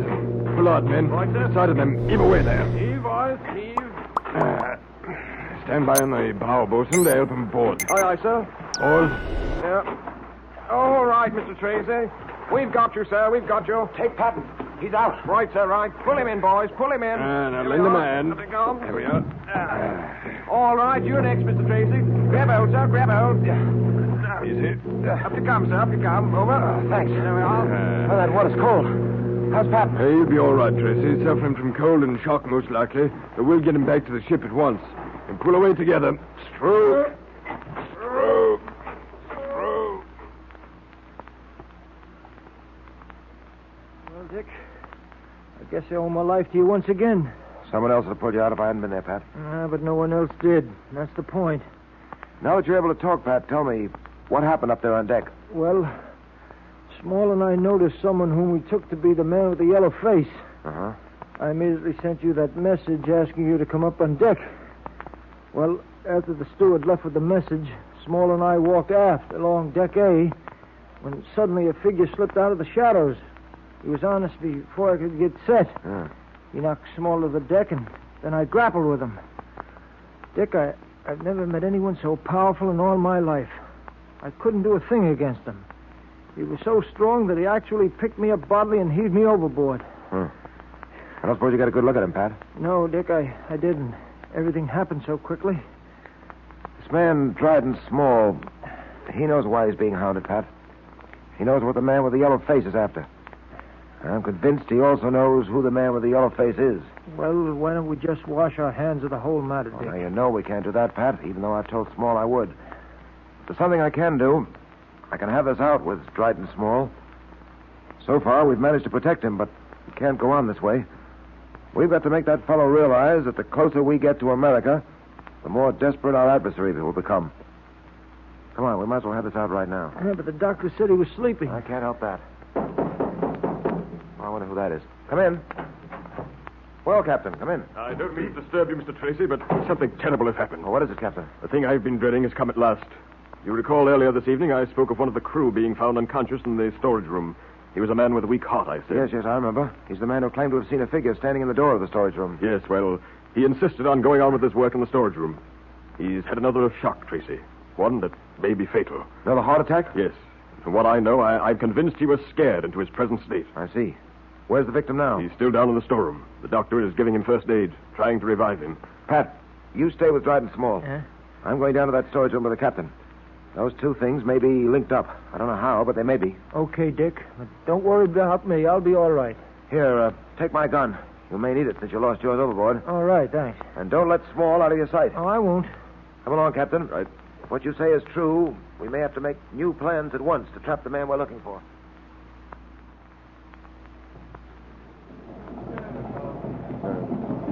Well, Doctor? He's still in a deep coma, Captain. I haven't been able to do a thing for him. I'm afraid he must be taken to the ship's hospital. Oh, very well, Doctor, very well. I've already sent for a stretcher. Splendid. Give him the best of care. I tell you, Tracy, it was something the man saw.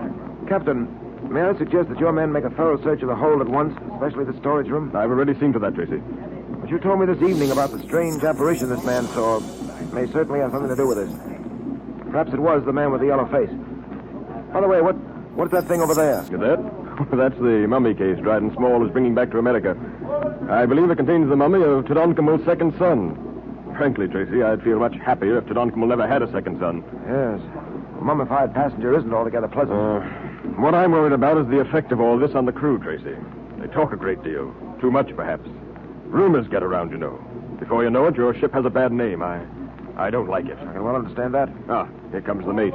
Have you found anything? No, nothing, sir. Not a thing. The men are still going over everything, though, just to be sure. Ah, thank you. Well, Tracy, there doesn't seem to be much either of us can do here. Would you care to join me in my cabin? A little coffee, perhaps? Some sandwiches? Yes, I'd enjoy it very much.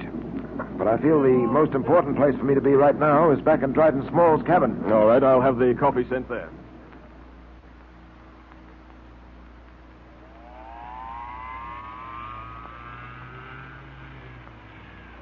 Hey, Dick, sir. This way, Captain. Dryden Small's stateroom is down this way. Yes.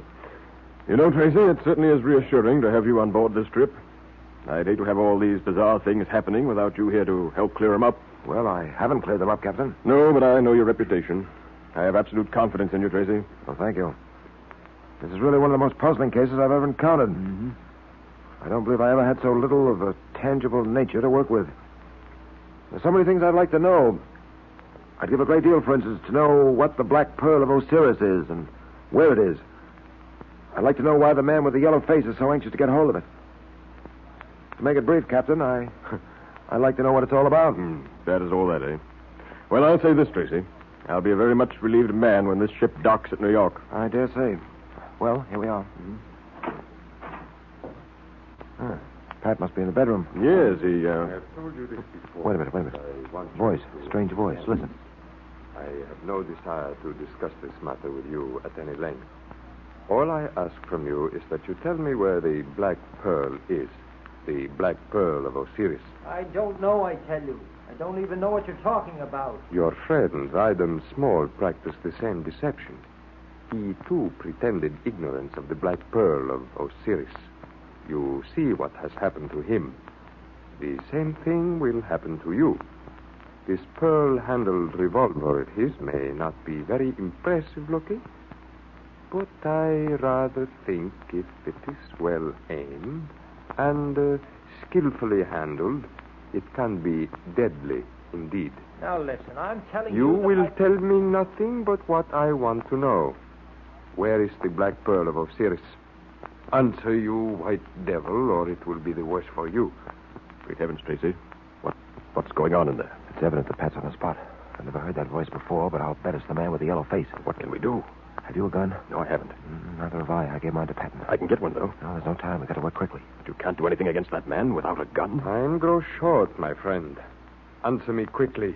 I refuse to waste further words with you. Now, listen. I'm telling you the truth. Why should I lie to you? I don't know where the Black Pearl you're talking about is. This little pearl-handled revolver is about to speak. I do not think you would care to hear its voice. No, I tell you, you've got me all wrong. I don't know any more about that Black Pearl than you do, or Tracy does. We tried to get Dryden Small to tell us, but he wouldn't. Very well, my friend. I see you are not only stubborn, but reckless of your life. And so it becomes necessary for anything. What are you going to do? Pull a bluff, Captain. Pull a bluff. Kill you. And believe me, my friend, you could have avoided it if you had wanted to. However, you forced my hand. And so... Dick!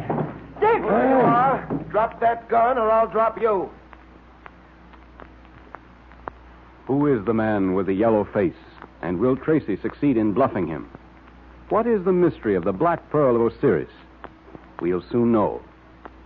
But now the makers of Quaker Puffed Wheat and Quaker Puffed Rice, those two delicious, nourishing cereals that are shot from guns, invite you to attend the meeting of the Dick Tracy Secret Service Patrol. And here's Dick Tracy, Jr., your patrol president now. The 21st meeting will now come to order. And today I have another secret code message for you patrol members. So get your pencil and paper ready, fellows and girls. You know, one reason why we're sending you these secret messages every day is that Dick Tracy wants you to be able to use the code as easily and as quickly as he does. That's important. And that's why you should send at least one code message to every patrol member you know every day. That's the way to get good at it, and it's a lot of fun. But now, get ready for today's secret message from Dick Tracy. Here it is. It's football. 10, 11, 7, 17, 11, 26. 17, 9, 12, 25. 5, 17, 6, 15. 11, 25, 13, 3, 26. Did you get it? Repeat it, Junior, to make sure. Okay. Here you are. It's football. 10, 11, 7, 17, 11, 26. 17, 9, 12, 25. 5, 17, 6, 15.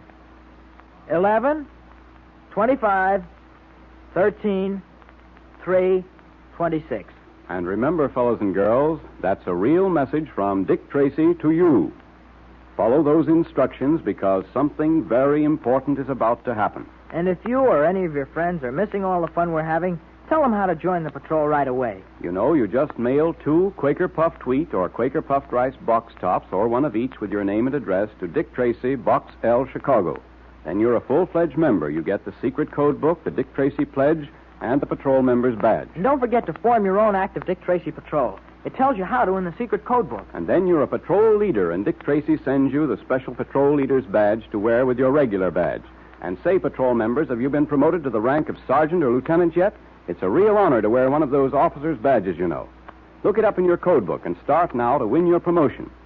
You are listening to Golden Age Radio, rumble.com/C/GAR.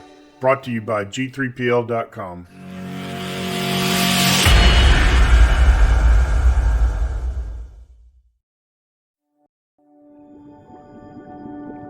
Now, from the makers of Cold Water Omo... It's like a movie situation, isn't it? What are you talking about?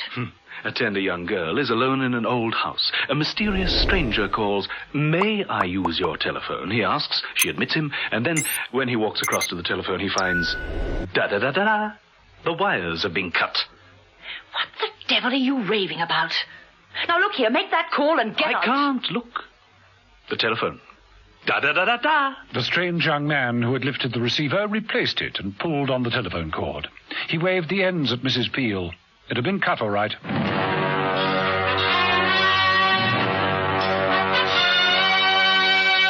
The Avengers.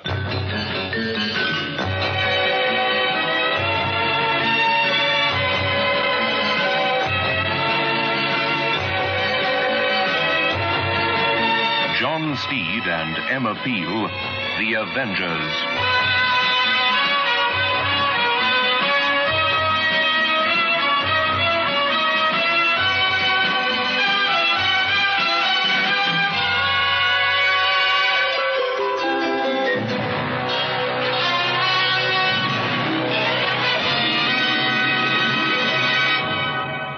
There is no dirt that can stand up to the cleaning power of cold water Omo.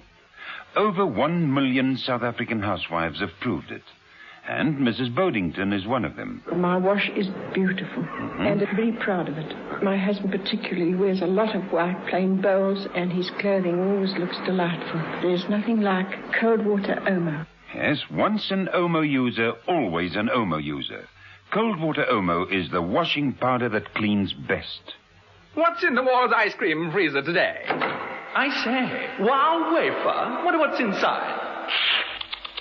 Wow! Creamy strawberry and vanilla ice stuck together with munchy wafers. Wall's wow wafer. Wow!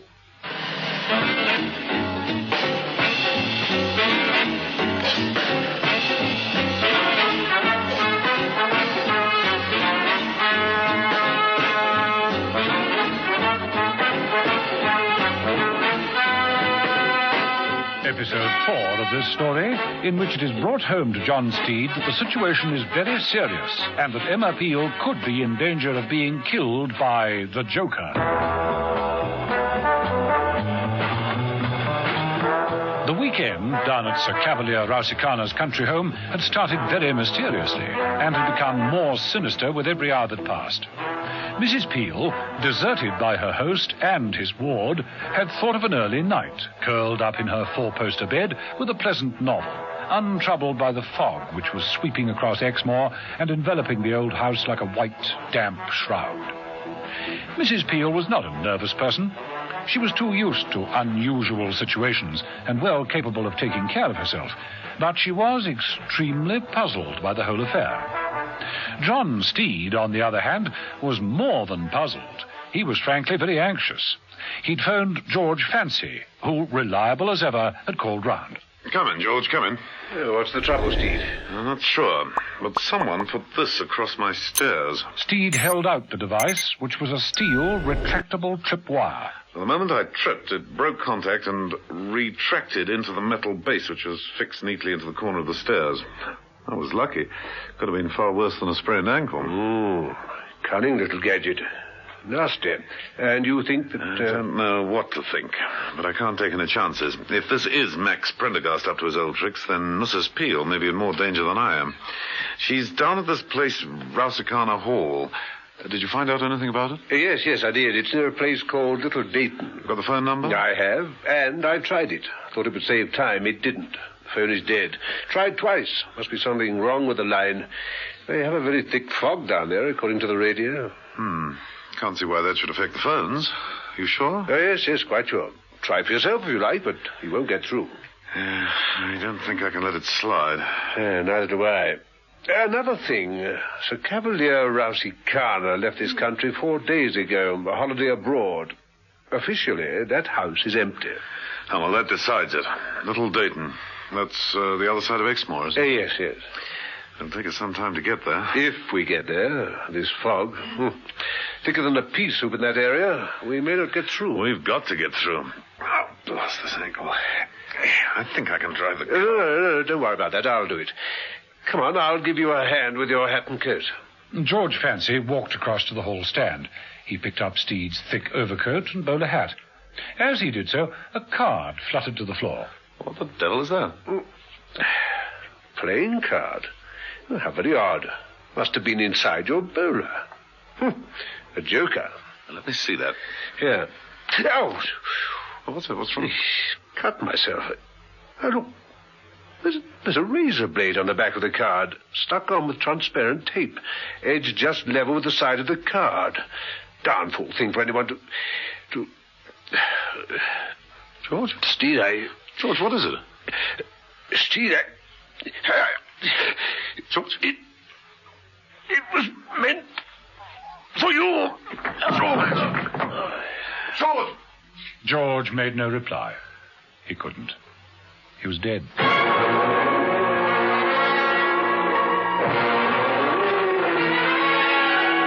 The fog grew worse. It wrapped around the old house at Little Dayton, pressing white and clammy against the casement windows. Emma Peel watched the strange young man as in the scullery he hunted through the drawers for something with which to repair the telephone connection. Any luck? Nothing. Not even a pair of pliers. Wire pliers. That's what you need to fix that phone. I've tried the extension upstairs, too. That's also out of order. Out of order? I wouldn't call cut wires out of order. More likely deliberately disabled. But that's ridiculous. I mean, why and who? You? You're out of your mind. Now, why? To keep me here? Just why would I want to do that? Oh, I've got Vitality, charm. You've got an over-vivid imagination. I don't think you're at all vital. And to me, you're utterly devoid of charm. The only thing I find at all interesting about you is your ability to lie. Why did you come here? I told you. Ran out of petrol. This house is a good half a mile off the road. Why come here? I saw the lights. Thought the petrol would just about last out and I'd be able to phone. What lights? There were very few on. You can't see the house from the road in this fog. It would be impossible. All right. I knew the house was here. Who were you coming to see? No one.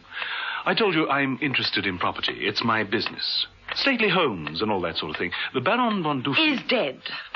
So he is. So he is. He's dead, and I'm here. Alone in this great big house with you. I'm not alone. Oh, come on now. You can't tell me there's someone hidden. I shan't be alone for long, anyway. Sir Cavalier, the owner of this house, is due back at any moment. In this fog? He'll never make it. No one will. And his ward, Ola, only went to the village. She'll be back soon. Ola? She's dead.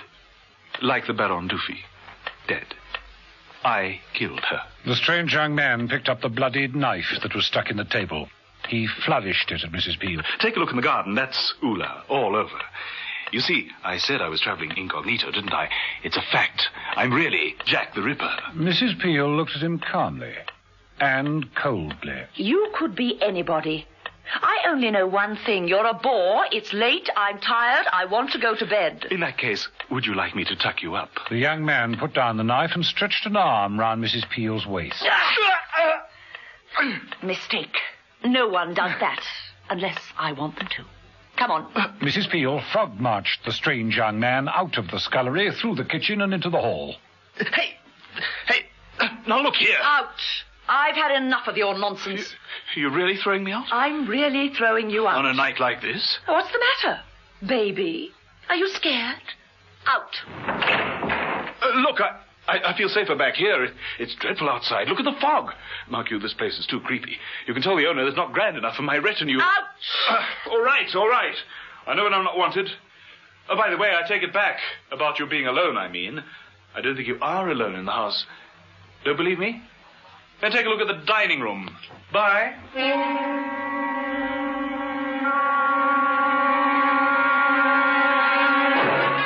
As John Steed drove further into the country, the conditions became worse. He was anxious to get down to Exmoor as quickly as possible, but the fog reduced his speed to a snail's pace.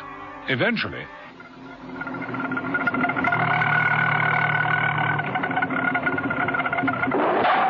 The devil? Bashed into something. That's all I need. Oh, well, here goes. Steed crawled from the car, groped his way to the bonnet, to find that the car radiator was hard up against a signpost.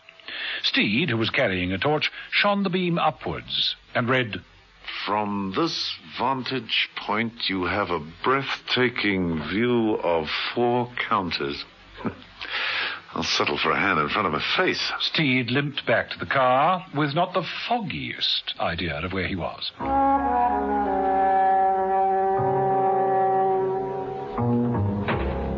Emma Peel, remembering the parting words of the young man she'd just thrown out of the house, went through into the dining room. The candles were gutting, but by their light she could see that someone had been in the room. The place at the bottom end of the table had been used. There were the remains of food on the plate, a little wine in the glass, and a cigar butt smouldered in the ashtray. Mrs. Peel left the room rather hurriedly and made for her bedroom. At the top of the stairs she paused. The revolving door now showed the playing card of the Joker facing outwards. So someone had gone through towards the bedrooms. Joker is right. All right, whoever you are, I'll get ready for you. Mrs. Peel entered her room and found it normal and welcoming. She crossed to her suitcase and opened it, taking out a revolver. Fire first, ask questions later. I'm ready.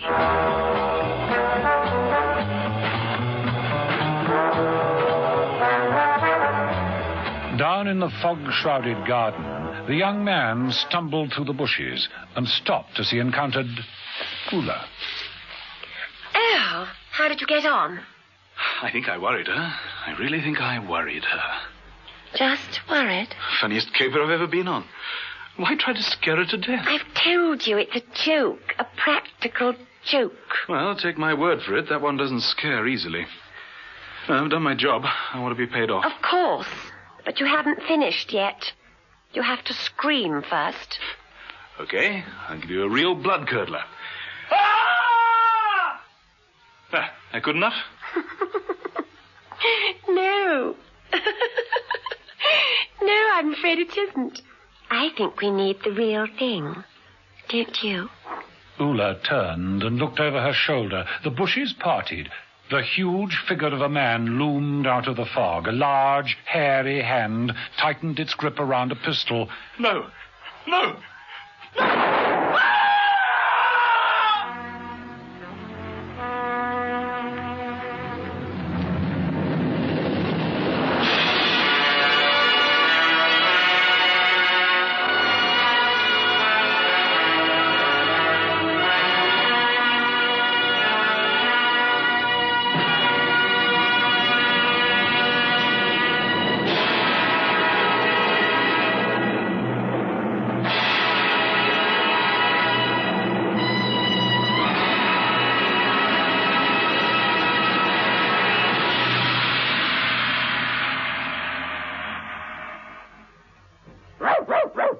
Your dog gives you a lot of pleasure. Now here's something you must do for him. Give him all new Procos Health Food for Dogs. It's complete. New Procos contains all the energy-giving vitamins and protein a healthy dog needs. So with New Procos, you need feed him nothing else. New Procos Health Food is all he needs.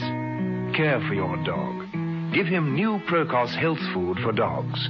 It's complete, and he'll love it. There's just no dirt that can stand up to the cleaning power of cold water Omo. Mrs. Gray of Durban has this to say. I can't even explain it. It astounded me. I was really and truly very astounded. Once an Omo user, always an Omo user.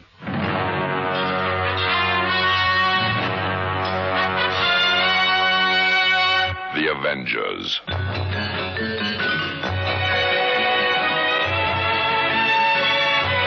Listen every evening, Monday to Friday, to John Steed and Emma Peel, The Avengers.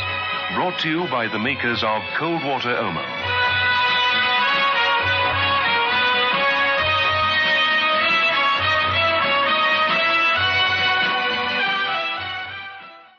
You are listening to Golden Age Radio, rumble.com/C/GAR.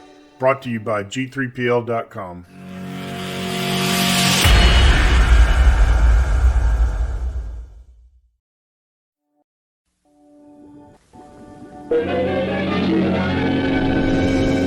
Sunday night, and CBS presents The Whistler.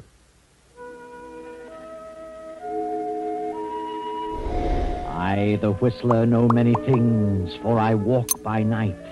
I know many strange tales, many secrets hidden in the hearts of men and women who have stepped into the shadows. And so I tell you tonight the amazing story of mind over matter. Do you believe there is such a thing as sixth sense, that mind reading is possible? Many people believe that nothing enters the mind except by way of the five senses, but I know better. I know there is such a thing as telepathy. Else how would I know the things that I know? Yes, and Herbert Randall knows too. He believes because he's a student of parapsychology. Herbert is highly attuned to extrasensory perception. He believes that a person can learn things without the use of the five physical senses. At the moment, Herbert Randall, a textbook in his lap, is apparently dozing. His young wife, Andrea, reads a magazine in the opposite corner of the room. Herbert is mumbling to himself. Yes. Yes, I understand. I see you. I hear you. My unfinished manuscript, you must find it. I am Thomas Banning. You must get the manuscript. I am Thomas Banning, my manuscript. The title is Mind Over Matter. You must come to me. You must come. You must. Herbert. Thomas Banning. I see you. I'll find it. How come? Herbert. Huh? What? Mumbling about. Oh, Andrea. You've been dreaming, mumbling to yourself. I haven't been asleep. I've been wide awake. I saw him. I heard him. You were dreaming. No, not for an instant. Thomas Banning, manuscript. That's what you've been mumbling. Who's Thomas Banning? Oh, he was a writer of books on psychic phenomena. I've never met him, never seen him until tonight. In a dream? No, it wasn't a dream. I wasn't asleep. And the message was too clear. Thomas Banning is trying to reach me. And he did. Still in the dream? Oh, dream or not, it was real. I'd never met the man, never seen him. How could I dream about someone I'd never seen? I've got to locate Thomas Banning. Well, why? He has an unfinished manuscript, and he wants me to have it. Well, maybe he's dead. Not necessarily. This is no spook stuff. This is a case of a living mind trying to contact me. Oh, but why you, Herbert? You said you don't even know him. That doesn't matter. He must know of me. Thomas Banning. Unfinished manuscript entitled Mind Over Matter. Well, how can you find him, especially if you don't know what he looks like? I saw him. I heard him. And I'll find him. How? Through his publisher. He's written several books. I'll find him tomorrow.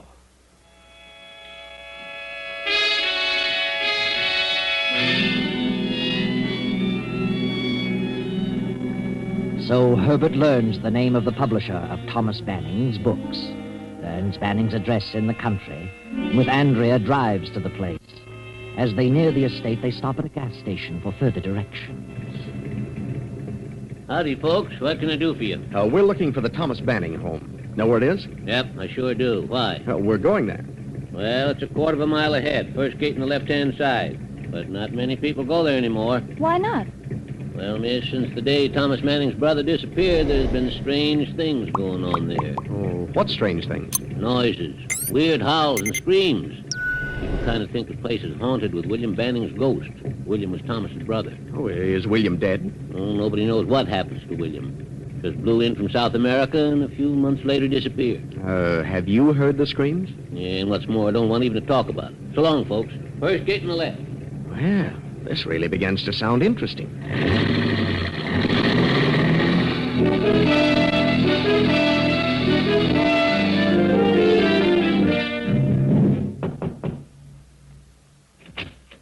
Yes? What is it? Is Thomas Banning in? What did you want? Who are you? Why, I'm Herbert Randall for Gregory House Publishers. Well? We publish Mr. Banning's works. Oh, this is my assistant, Miss Adams. I see. Come in. Wait here a moment. Bit of an icicle, isn't she? I don't like it, Herbert. Let's go. No. Thomas Banning is trying to direct me to do something, and I'm going to follow through. My uncle will see you in the library. This way. This is Mr. Randall, Uncle. And this is Miss Adams. They're from your publisher, Gregory. Oh, well, come in. Sit down. This is my nephew, Bart. How do you do? How do you do? What did you want to see my uncle about? Why, I'd like to talk to him about that. What was it you wanted, Mr. Randall? You're quite free to speak in front of us, Mr. Randall. I attend to all his business. Don't I, Uncle Thomas? Yes. Yes, of course, Bart. What was it you wanted? Well, I'd rather talk to you alone, Mr. Banning. Come now. If it's about the publishing business, there should be no secret about that. No. This is your nephew, Mr. Banning? Yes, of course. And I'm his niece, Velma Banning. Are you quite satisfied, Mr. Randall? I guess so. Then get on with your business. Very well. When are you going to finish your manuscript, Mr. Banning? My manuscript? Yes, the one you haven't finished. Uncle has no unfinished manuscript. Why, no. I explained to Mr. Gregory that I hadn't started the proposed book and that I did not intend to write anymore. Well, Mr. Gregory was under the impression that you'd already started it. Well, no. That is... Uncle Thomas has given up writing. He's been having trouble with his eyes. This is rather an odd time of the night to be on a business call. Well, I'm sorry if I've inconvenienced you. Please accept our apologies, Mr. Banning. Quite all right, young man. I'm sorry I can't help you further. Help me? I'm sorry I can't write anymore. But if my eyes improve, I may be able to do something again. You understand? Yes. Yes, I think I do. Well, thanks for the interview, Mr. Banning. Good night. Good night, Mr. Randall. Come again later on. Good night. Good night. I'll show you to the door.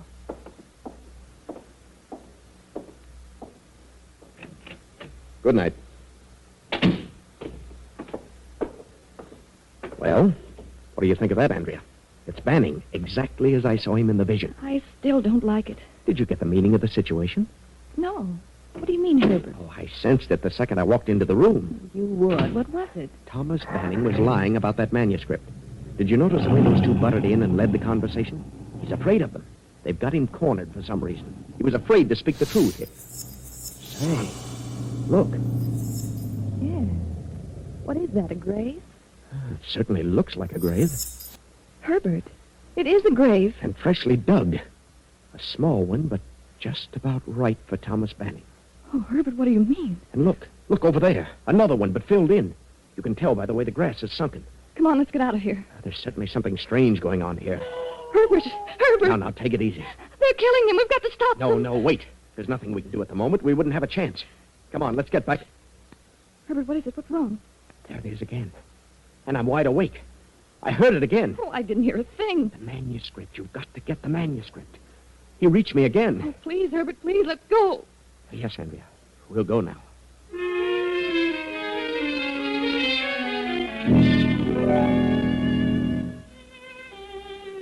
So Andrea and Herbert go home. Andrea goes to bed, but Herbert sits up, concentrating, waiting for another contact, another message. But Andrea, try as she might, cannot go to sleep. Please, Herbert, please come to bed. I can't go to sleep with you sitting there staring into space. Gives me the willies. Oh, I can't sleep. I couldn't possibly. He may not appear again tonight. He doesn't have to appear. This is no spook business, I tell you. He can reach me instantly. Oh, please, Herbert, at least turn out the light. Oh, very well. Sorry to upset you, darling. But I've got to follow this through. I've just got to.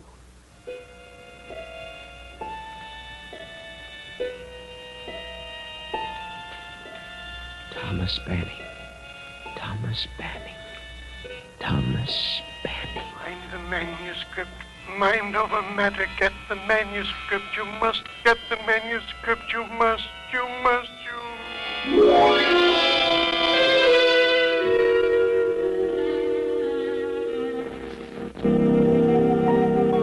The next morning, Herbert is up early after a sleepless night and pays another visit to Mr. Gregory of Gregory House, Thomas Banning's publisher.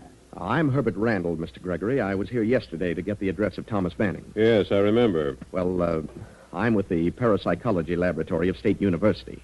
We were interested in knowing if Thomas Banning is planning another book. Well, we've published all of his works and expect him to do another. About 6 months ago, he wrote us that he had one half completed and hoped to finish it shortly. And you've heard nothing further about it? Yes. I talked to him a few weeks ago and asked him what he intended to do about the new book. He said he'd abandoned the idea of any further writing because of his eyes. Said he hadn't even started on the book. Hadn't started it? But he told you previously that he had it half finished. Yes. He seemed reluctant to talk about it, so I dropped the subject. Don't like to say this, but it occurred to me that Banning was, well, slipping a little. Mentally, I mean. Losing his mind? Is that what you mean? Yes, Randall. So I thought it better to say no more about it. He seemed to be terribly depressed. Have you any idea what might have caused such a condition? No. It may have been brought on by the disappearance of his brother. I'd never met the brother, but he had come up from South America. Been living there for many years. A few months after his arrival, he'd vanished. That's all I know about it. I see. Well, thank you very much, Mr. Gregory. I guess we'll just have to forget about any further works by Thomas Banning. Good morning.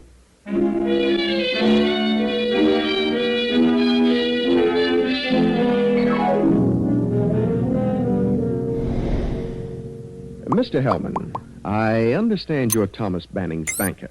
I am? What about it? Well, Randall's my name. I'm a psychologist. I'm working on the case of Thomas Banning. Then he is crazy. Crazy? No, but he is ill. Suffering from a severe emotional disturbance. Oh, I see. What made you jump to the conclusion that he was crazy? Well, I don't know.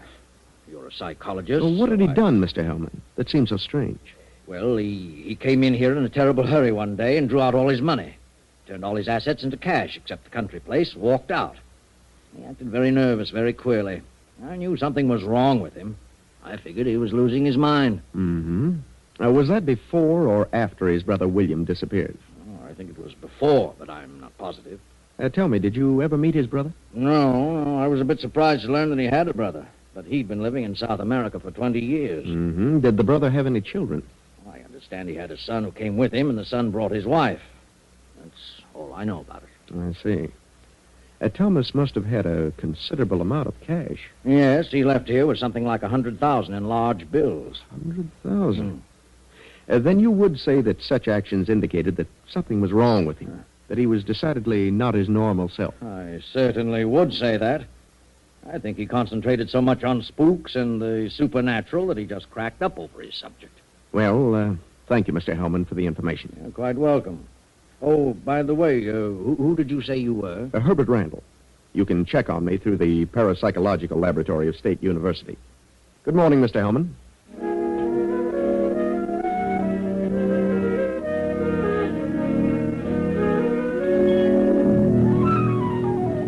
That evening, Herbert and Andrea drive once more to the Banning estate. They arrive, turn in at the gate, and as they drive up the lane...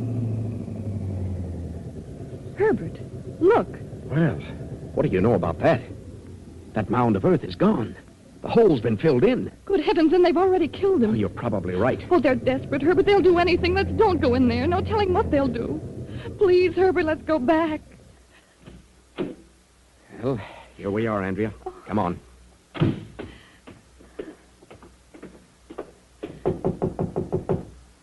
I don't remember seeing any servants here last time. Oh, they probably don't want anybody around. Not even us. Yes? Oh, good evening. I wonder if we could see Mr. Banning again. Do you always attend to business at night, Mr. Randall? Well, no, it just so happens that I... Come in. I'm afraid my uncle is retired. He's not very well, you know. It's quite a long trip down here. If he possibly can, I wish he'd see me now. He's here, isn't he? Of course. Just a moment. I'll speak to my husband. Be careful now, Herbert. Anything might happen. I know that. I'm prepared. I've got my gun. Will you step into the library? You stay out here, Andrea. Come in, Mr. Randall. Yes, come in, Mr. Randall. Mr. Banning. Good evening, Randall. Well, Oh, well, how are you?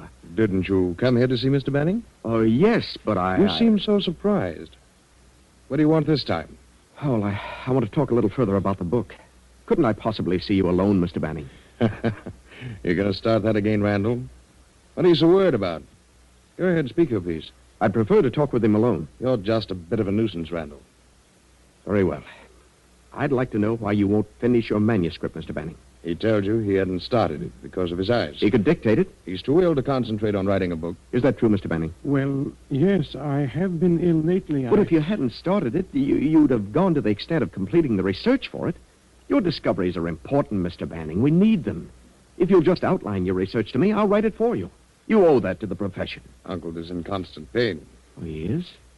I'm terribly sorry about that, Mr. Banning. And he doesn't feel in the mood to have someone around prodding him all the time for information in order to publish a book. But he does want the book published, and he wants me to help him, I know. You're a conceited sort of individual, Randall. I know what I'm talking about. He wants me to help him with that book. Do you, Uncle? Well, I would like to write the book, but... What? I really don't see how I can under the circumstances. What circumstances? His physical condition, of course. Look, Mr. Banning, maybe I can help you about this so-called physical condition. I don't think it's really a physical condition. I think it's a mental condition. Mental? Yes. I think you're really mentally ill. What do you mean? I think he's emotionally upset over the death of his brother. Who said he was dead? Well, he disappeared. It's presumed that he's dead. Shortly after his brother disappeared, Mr. Banning gave up his work. He wanted to give the benefit of his research to science, but he just couldn't collect his thoughts. Go on, son. You loved your brother. And I'm sure that I can help you get at the root of your seeming trouble and enable you to finish your book. But he hasn't started it. Then I can help him start it and finish it. Oh, believe me, we need that research. We need the book. Who is we? The field of psychology needs it. So you're a psychologist, Mr. Randall? Yes. Then you'd better analyze yourself. Uncle hasn't said a word about wanting you to help him write anything. But he does, I know. He tried to contact me. Didn't you? Ridiculous. He hasn't phoned or been out of the house in weeks and weeks. He knows what I'm talking about. Now I ask you, Uncle, have you tried to get in touch with this man? Have you? No. There you are. I understand, Mr. Banning. Don't worry. However, if Uncle wants you to stay and see what can be done, why, that's entirely up to him. Do you, Mr. Banning? Yes, I'd like you to stay. Very well. Whatever you say, Uncle. Velma, put them up in the east wing. Where's your room, Mr. Banning? Why, In the west wing, Mr. Randall.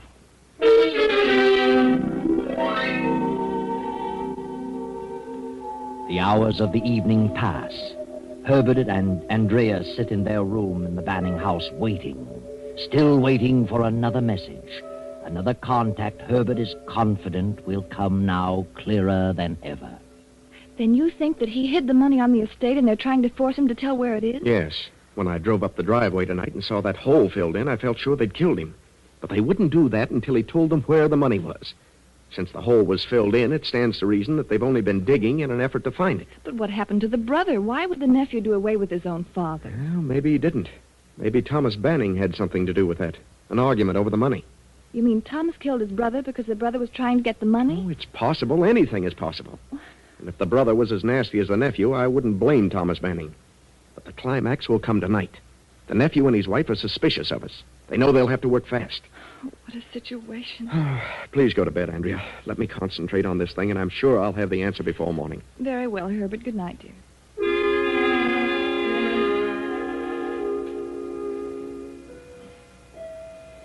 Now, long past midnight, Herbert, half asleep, sits in a big armchair in the bedroom in the east wing of the huge house. Then Herbert begins to stir. Herbert Randall, the manuscript. Mind over matter in the library, law's shelf on the right.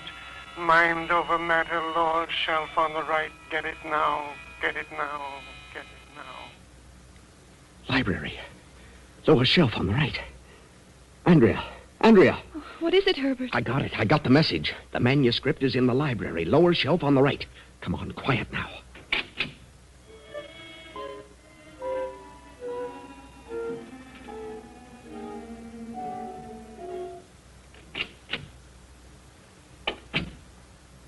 Turn on the lights, Andrea. Lower shelf on the right. Here we are. Oh, I hope they can't see the light from the other wing. Please hurry. I'm frightened to death of all this. I wish we hadn't come here. Here it is. Look, here it is. Mind over matter. He did start it. And it's unfinished. Stopped at page 313. Then come on, let's get out of here before they catch us. Andrea. What is it? Look. Look, Andrea. Here in the middle of the script. 2 $50,000 negotiable bonds. Good heavens. Negotiable bonds? Why, it's the same as money. Anybody can cash them. So that's what he did with his money. This is what those two were after. This is why he's been kept a prisoner. This is why they've been torturing him. Poor man. Come on. I'm going to the West Wing. Maybe we can slip into Banning's room without them knowing it.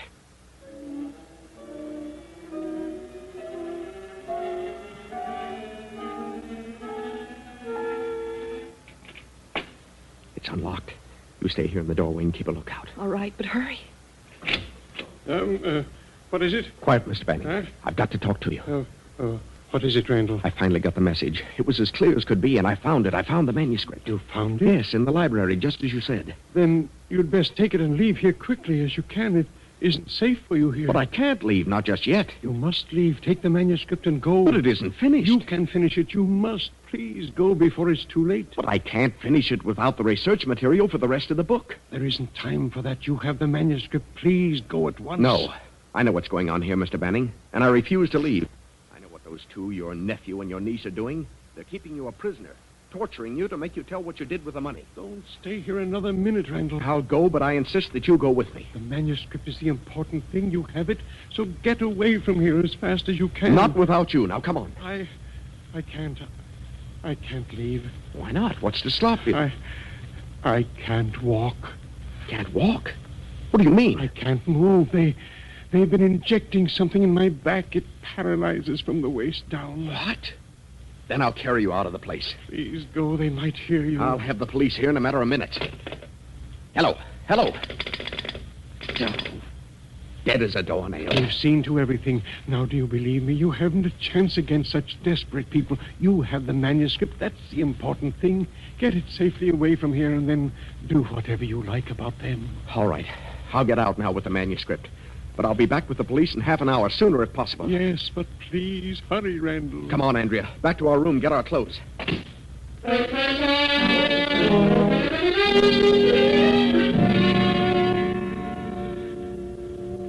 Hurry, Andrea. Step on it. I am. Oh, dear, I wish that phone was working. Say, maybe this one is. Maybe just that one extension was pulled off. Does it work? No, it's dead, too. They're all dead. Oh. Come on, Andrea, let's go. Yes, I'm ready. Oh, There it is again.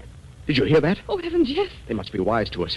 Probably heard us, and they're going to give him the works this time. It's their last chance. Oh, I can't stand it, Herbert. It's horrible. I'm not going to let them torture that old man any longer. I'm going back to his room. Oh, then I'm going with you. Come on.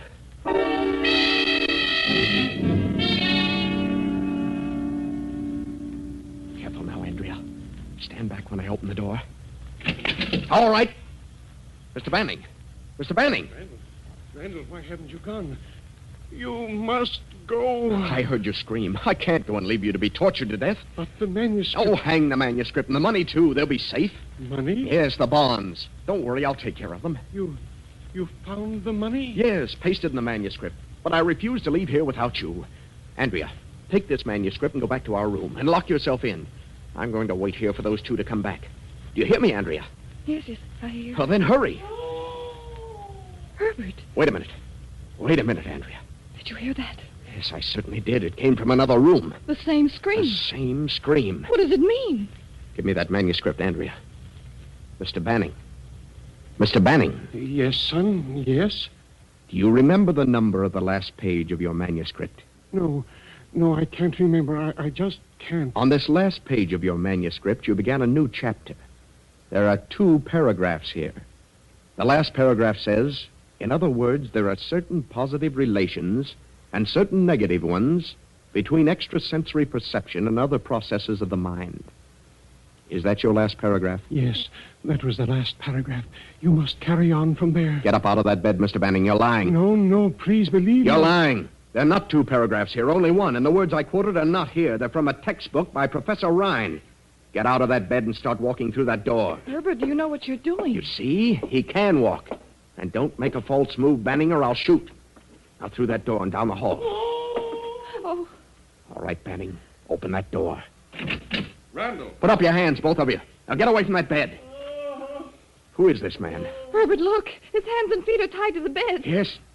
But take a look at his face. Why, Mr. Banning. Exactly. A little thin, but it is Mr. Banning. Untie him and be quick about it. Mr. Banning, can you hear me? Yes. You're Herbert Randall. Thank God you got my message. I knew I could get through to you. I knew, and you got the manuscript. Yes, I have it here. I only got to page 313, one paragraph ending. Therefore, I am positive that thoughts can be transferred from one mind to another, regardless of distance. Right, word for word. You have the manuscript and the money, the 2 bonds? Yes. What do you want me to do with the bonds? As you see fit, my boy. Then this man is your brother William? Yes. Don't talk anymore. I'll add the rest. These 2 are not his nephew and his niece. They're his son and his daughter-in-law. They came from South America. They knew you had money and decided to get it. You suspected it, withdrew your money, turned it into bonds, and hid it, knowing that even if they did go to the extent of killing you, they'd have nothing but this house. When they learned that you'd withdrawn your money, they held you prisoner to force you to tell what you did with it, where you hid it. That's why they dug holes all over the estate. You're absolutely crazy, Randall. You had me all fooled for a while. I thought your father, William, was dead. I figured you 2 were holding Thomas a prisoner. And you were. But all the while, William was posing as Thomas. And he got away with it because Thomas and William were twins. Twin brothers. What of it? We're still his heirs. The money still goes to us. We'll let the state decide that. Don't worry, Mr. Banning. Everything will be... Mr. Banning. Mr. Banning. Oh. He's dead. Dead? But we didn't kill him. The state can decide that, too. This is a wonderful testimonial for parapsychology, gentlemen. And you 3 are going to have the opportunity to bear me out in my statements. It's a shame it had to happen in this way. But since it did, I'm proud that he selected me to help prove his theory. Why he did, I'll never know. But I'm grateful to him. Very grateful. Yes, Herbert, you're grateful. And as to why he chose you, you'll know when you turn to page 213 of the manuscript Mind Over Matter. There's an insert pasted there. Go on, Herbert. Read it. 20 years ago, my wife ran away with another man, taking with her our young son. I never heard from them again. But last week I learned the whereabouts of my son, who had assumed the surname of his stepfather. Since my brother William has returned from South America, I fear for the safety of my life and my fortune. I know they plan to kill me since they have learned of the existence of my son. So I have turned all my assets to cash and willed them and my unfinished manuscript, mind over matter, to my son, whose address is 214 East 32nd Street, this city. What? And whose name is Herbert Randall. Andrea, I'm his son. Herbert. If you get this, God bless you, my son, and carry on with our great work, which is destined someday soon to eradicate the boundaries of time and space. Your father, Thomas Banning. Just a chance coincidence, you say? That's such a convenient explanation for the layman who doesn't understand, and safer, too, to be skeptical and conservative. But one mind can reach another regardless of time or space. And you will agree with me someday. I know.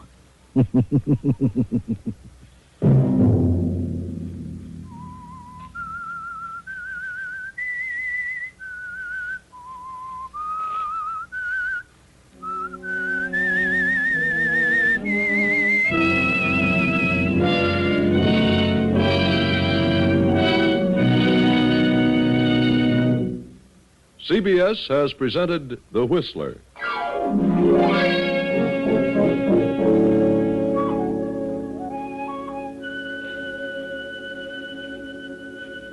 Original music for this production was composed and conducted by Wilbur Hatch.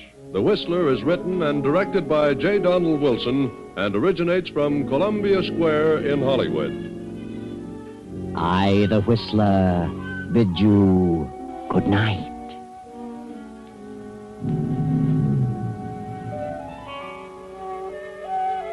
This is the Columbia Broadcasting System.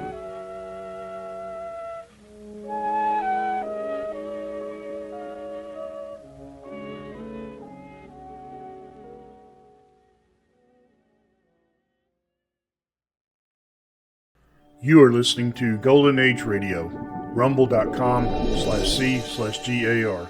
Brought to you by G3PL.com.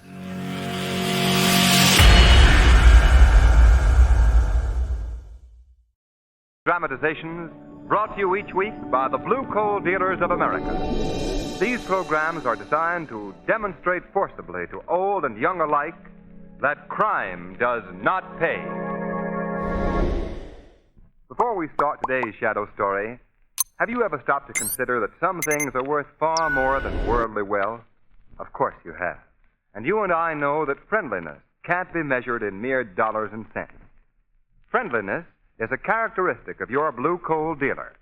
He takes a friendly interest in your home heating problem, gives you friendly advice, renders a friendly service. So why not phone your neighborhood blue coal dealer first thing in the morning? Let him prove to you that the blue coal way is the easy way to heat your home.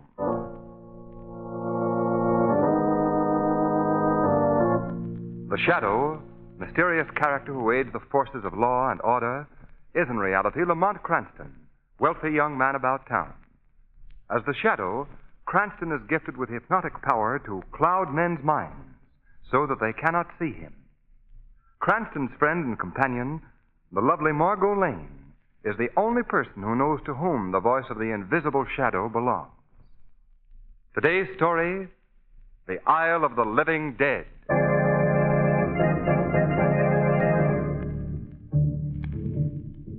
Margot, Lamont, and Margot's aunt are on a cruise of the West Indies. It is early evening as their ship sails into the harbor of the little island of St. Jude. In spite of the thunderstorm that is in progress, Margot insists that they go ashore. Her aunt refuses. So only Lamont accompanies her as they walk down the ship's gangplank to a waiting launch. But, Lamont, you told me yourself that these tropical storms never last long. But this is the rainy season, Margot. Oh. Look out. One more slip and you'll swim to St. Jude. Well, I don't see why they don't put escalators on these gangplanks. After all, they have them at the best department stores. But the best department stores don't float. Yeah? Yeah. Let me help you into the launch.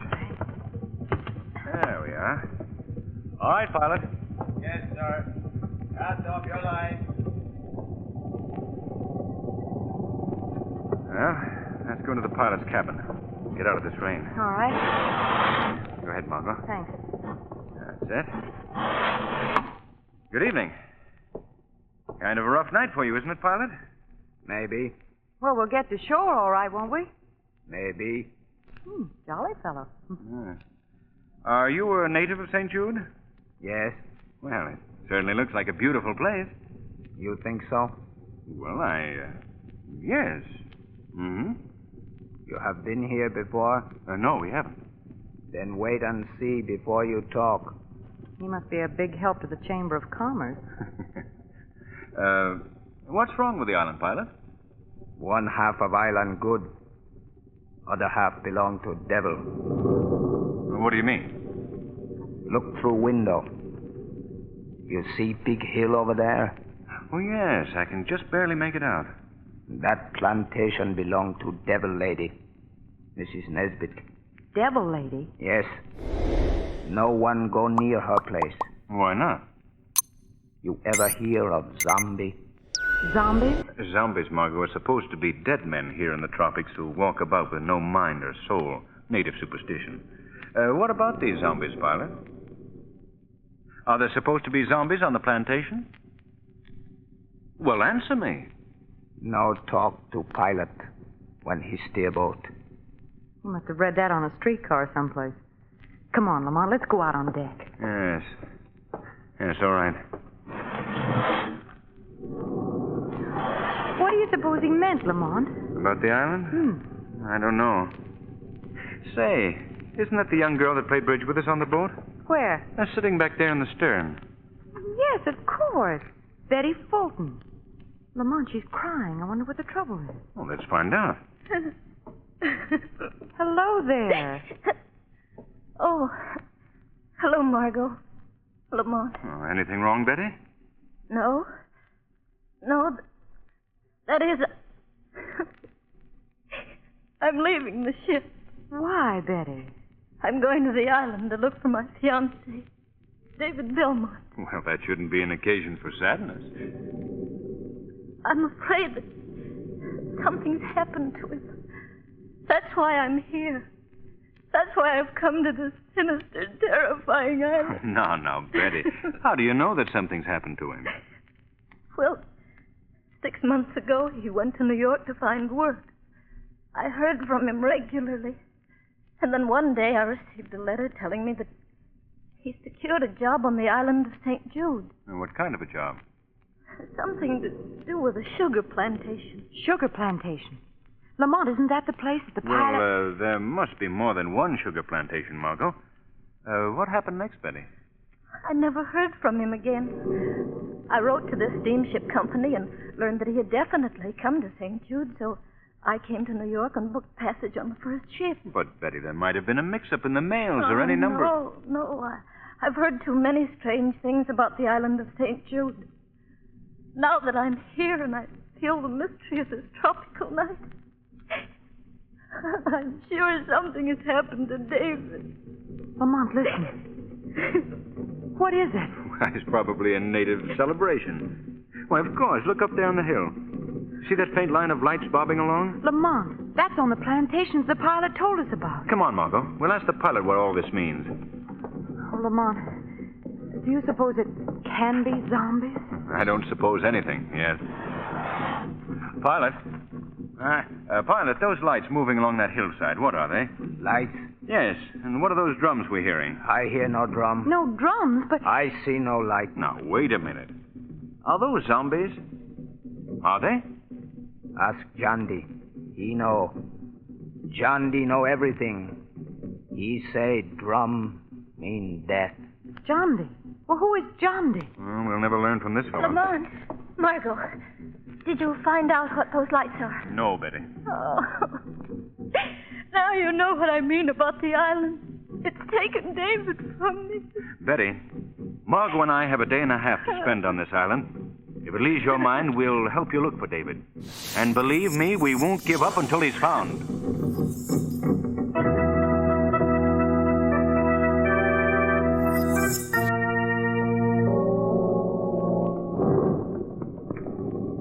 Lamont, perhaps we should have gotten one of the natives to guide us to the Nesbitt plantation. I couldn't find anyone who'd take the job. All full of superstitious fear. Won't go near the Nesbitt place. I even had trouble hiring these saddle horses to make this trip tonight. Has Mrs. Nesbitt the only plantation on the island? No, Betty. There's one other. If we don't find David tonight, we'll visit there in the morning. Oh, look. Look ahead there. Isn't that someone standing in the road? Yes. Perhaps he can tell us the way. Get up. Get up there. Come on, we'll talk to him. This little feed job I'm riding certainly must miss the old milk wagon. I say there. I wonder if you can help us. We're looking for the Nesbitt plantation. Nesbitt? Yes. Nesbitt plantation? Yes, yes. Keep away! Keep away! Hey, come back here! Come back! He ran into the underbrush. Did you see his face, Lamont? That weird, half-starved face. Yes. Do you suppose he was a zombie? No, please, both of you. Let's not have any more talk about zombies. The drums. Those same drums. Oh, David. David. Look, over there through the trees. There's a light. The Nesbitt plantation. I hope so. Come on. Get up, boy. Come on. Lamont. Yes, Margot. While you were hiring the horses, I asked one of the natives about the zombies and the drums. Yes? He told me that when the tom-toms played, that meant that another body has risen from its grave to wander about the Nesbitt plantation. Oh, of course, that's a native superstition. Yeah, I wonder. Look, there's a house right there. Oh, boy. Oh, yes. Well, we better leave the horses here. There. Will we find David? Will he be here? Now, Betty, David's all right, and we'll find him. A grim-looking place, isn't it? Here, we'll tie the horses to this tree. There we are. It looks like the front door right over there, Lamont. Good. Well, let's see what happens. Lamont, I don't like any part of this business. Quiet here. It's almost like a... Like a graveyard. Isn't that what you meant to say? Well, no. Well, it is. It is like a graveyard. Maybe David's graveyard. I better knock again. Maybe they just don't Quiet, want... Margot. Oh, good evening. We'd like to see Mrs. Nesbitt, please. Yes? Are you Mrs. Nesbitt? Yes, I am. Won't you come in? Well, thank you. This is Miss Lane, Miss Fulton, and I'm Lamont Cranston. How do you do? Well, I'm happy to meet all of you. Won't you come in the study? Well, thank you very much. Lamont, she isn't at all like Margot. that. I'm not at all as the natives told you I'd be. Wasn't that what you were going to say, Miss Lane? Well, yes. Well, the islanders love to talk about anything or anyone, and as I'm a white woman living alone, well, I suppose I'm a good target, that's all. Mistress, ma'am. Well? You need me more? No, Mondo, you may go. It's bad night tonight. I keep watch. Go, Mondo. I go. The natives are always uneasy in this rainy season. Yes. Mrs. Nesbitt, I'd like to explain the reason for our late visit tonight. Yes? We called on you to learn if you had ever heard of a young man here on the island named David Belmont. David Belmont? No, I'm afraid I don't know him. Oh, I'd hope Well, that there's you... another plantation on the island. Have you looked for him there? No, we came to you first. Well, I wish I could help you, but I'm afraid I can't. I see. Well, it looks like... What was that? It sounds as if it were in this house. No, couldn't be. Hey, listen. That seems to come from under this room. Now, don't be alarmed. I'll find out what the disturbance is. Mondo? Mondo! Look! Over there at the window. Someone's looking in. That face, it isn't human. Quiet, you little fool. There's no one at the window. I beg your pardon. But look, all of you. Do you see anyone there? No, I don't. I know. I saw someone. I know I did. Now, Betty, don't, please. You call mistress, ma'am? What was that noise, Mondo? I find Johndy outside. I chase him away. But what was the noise beneath the house? Noise? Beneath house? Yes, those moans. That was horses. Rain make them restless tonight. Oh, of course. I'd forgotten. In the rainy season, we put the horses in the cellar under this room. Mistress, ma'am, better tend to horses. Yes. I'm afraid you must excuse me. Well, of course. We were leaving anyway. Sorry to have disturbed you, Mrs. Nesbit. Quite all right. Mistress, ma'am, better tend to horses quick. Yes, Mondo. Good night, Miss Lane, Miss Fulton, Mr. Cranston. Good night, and thank you anyway for... Well, back where I come from, that's known as the bum's rush. He almost pushed us out that door. Lamont, did you hear that servant speak of John D? Yes? And the pilot on the boat spoke of John D, too. Yes, that's right. He said, ask John D. John D knows everything. Why do you think Mrs. Nesbit was so upset about the horses? Because they're most unusual animals, Betty. What do you mean, Lamont? Well, do you remember those moans we heard in the house? I don't see how I could forget them. Why do you ask? That was the first time, Margot, I'd ever heard a horse moan with the vocal cords of a human being.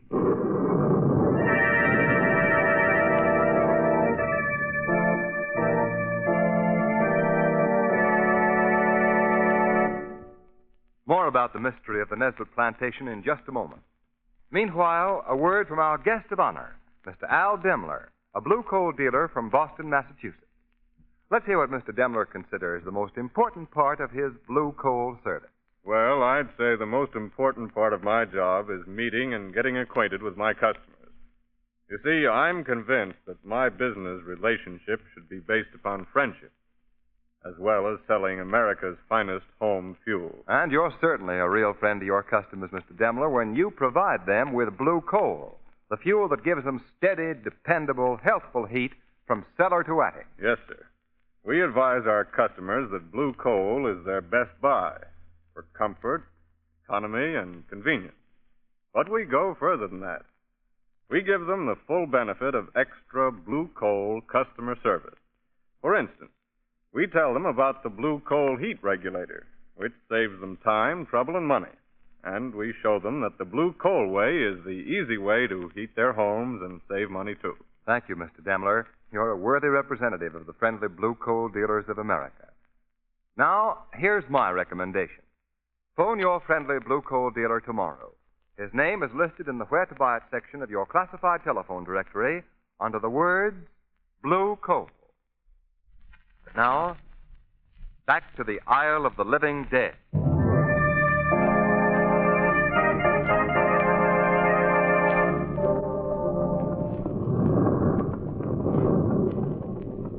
I believe there's an inn just down the street.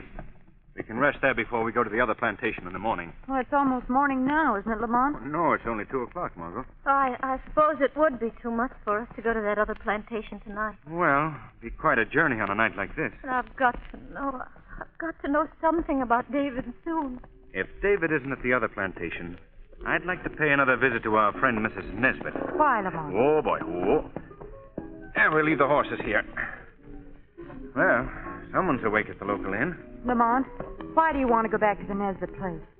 Well, for one thing, I'd like to learn more about those moans that came from her cellar. They did sound human. They were human, Margot. What about this man, John D? The one who knows everything. I'd very much enjoy meeting him, Margot. Well, shall we go in? Coming, Betty? Yes. Well, nightlife on St. Jude. Which seems to consist of one large bar and piano, 2 small tables, and some local barflies. At least we're out of the rain. Whew, I don't know whether I want coffee or a clothes wringer. Margot, I don't know how to thank you both for practically risking pneumonia just for my sake. Oh, that's all right, Betty. But here, let's not stand here and drip all over the floor. If we must make puddles, let's do it at the table. What's going on over there? I don't know. There seems to be a crowd gathered around someone at the end of the bar. Watch him do this one. Well, what are we waiting for? Come on, Betty. Look, Lamont.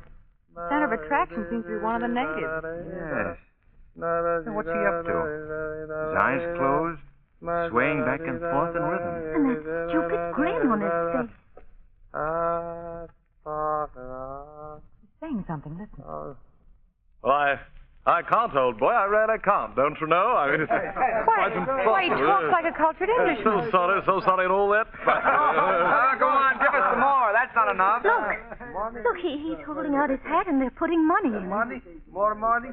Write the man, please. That's odd. Now he's talking in a native voice. And just a moment ago, he spoke like an Englishman. Let's find out about this. I beg your pardon, sir. Yes? Who is this man? Oh, just one of the natives. Yes, but his speech.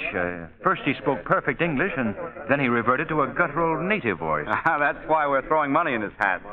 This man is sort of half-witted drunkard. He's a character around these parts because he's been gifted with a remarkable talent for imitating any sound he hears. No, I see. I've been told of such cases. It's rather uncanny when you first hear it. Yes, I should say it is. Look, he's working up in another imitation. You see, he sings. Hey, I just stuck in here for a quick pick-me-up. Now, don't, for heaven's sakes, tell my wife. He just impersonated Clancy, the storekeeper. It was perfect, too. Isn't he amazing, Lamont? Yeah. Most folks feed him liquor and money to keep up on the local gossip. You see, he repeats anything he's heard in the voice of the person who said it. Well, More money for Yandy? Jandy? Did he say Jandy? Yes, that's his name. More money for Jandy? Lamont, he must be the one that was around the Nesbitt place tonight.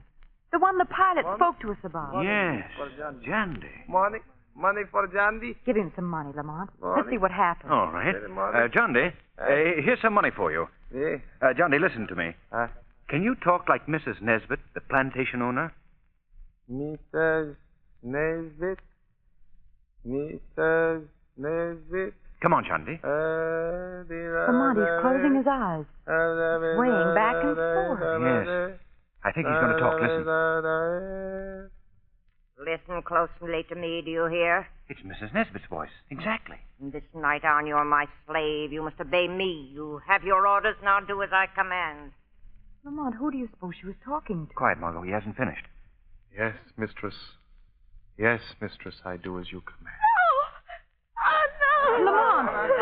Betty, what's the trouble, Betty? The young lady there. Where is he? Where is he? Who, Betty? That man, Jandy. Why, he's... where did he go? He just ran out. No, find him. Well, what is it, Betty? Why do you want Jandy? Because that voice that answered Mrs. Nesbitt was my fiancé, David.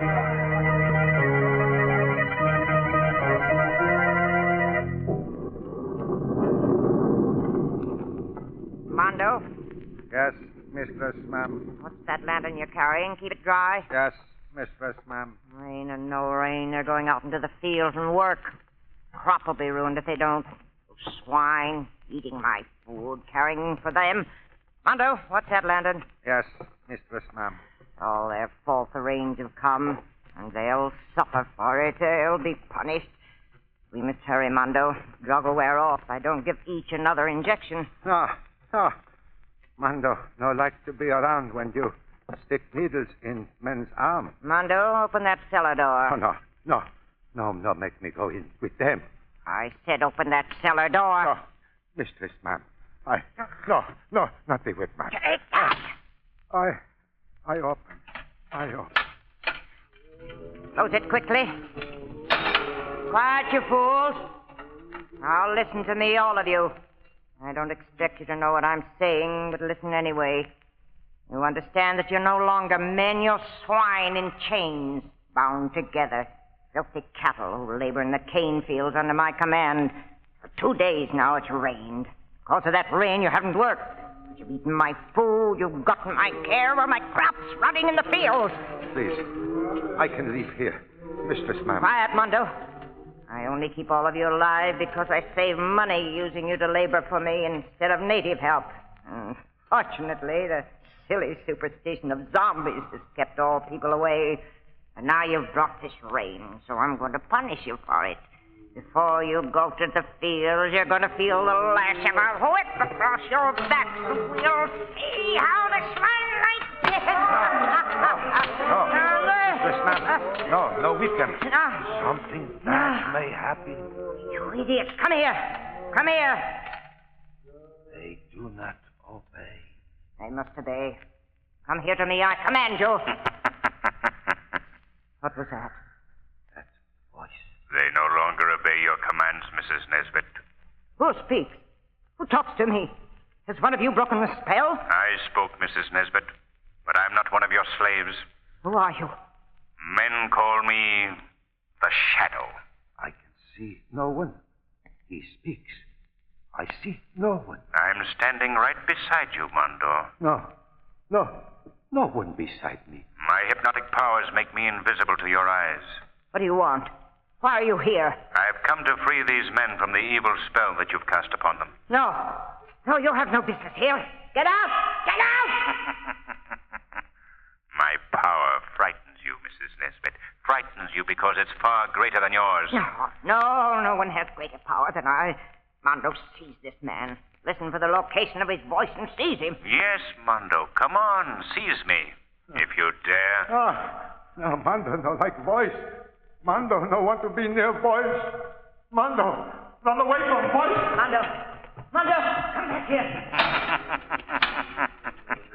Your faithful Mondo has deserted you, Mrs. Nesbit. He's not only deserted you, but he's also locked you in the cellar with the slaves you've so cruelly treated. Oh, no. And they're becoming restless, Mrs. Nesbit. Perhaps they feel that the power you hold over them is not as strong as you've led them to believe. No, let me out of here. Mondo, open that door. That door will remain locked until you tell me the secret you've used to turn these poor creatures into living dead men. Slaves who move and act like animals. I can't tell you that. The men are becoming more restless, Mrs. Nesbit.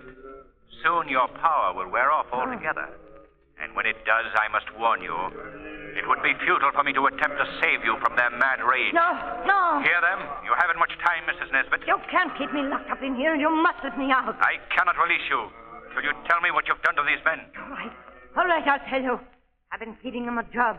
A secret drug that I discovered here on the island. I thought so. Is there an antidote for that drug? No, it's not necessary. Unless it's administered daily, the effect wears off. Now, please, let me out of here. Not yet, Mrs. Nesbit. First, you must tell me who these men are. Some of them are natives. The others are white men that are hired in the States. And you gave them this drug and put them to work in your fields as slaves, isn't that right? Yes. And you created the superstition of zombies and the tom-toms just to keep away anyone who might be curious about your activities. Yes, now let me out of here. I must learn one more thing. Is one of these men David Belmont? Answer me. Is he among them? Yes. Now, please, open the door. You promised me, please, Shadow. I keep my promise. Shadow. He's run between me and the door. Departing my way. Shadow. Shadow, are you still there? Shadow. Shadow. They're moving towards me. All of them. They're closing in on me. Let me out.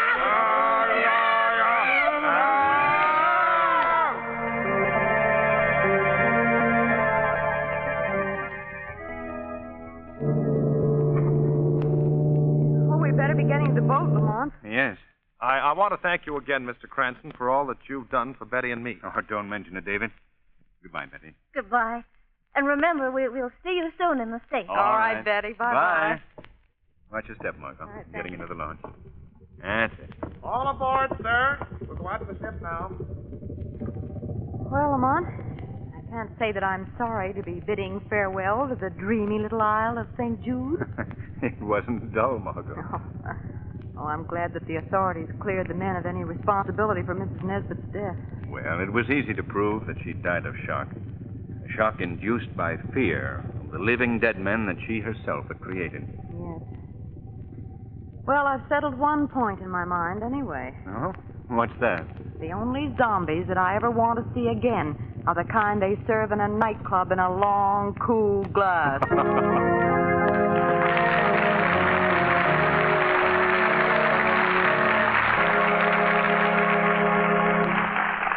And now it's time for John Barclay, America's home heating expert. Mr. Barclay. Thank you, Ken Roberts, and good evening, friends. I'm not much on writing letters, but I certainly like to get letters from you folks. And I get hundreds of them, too.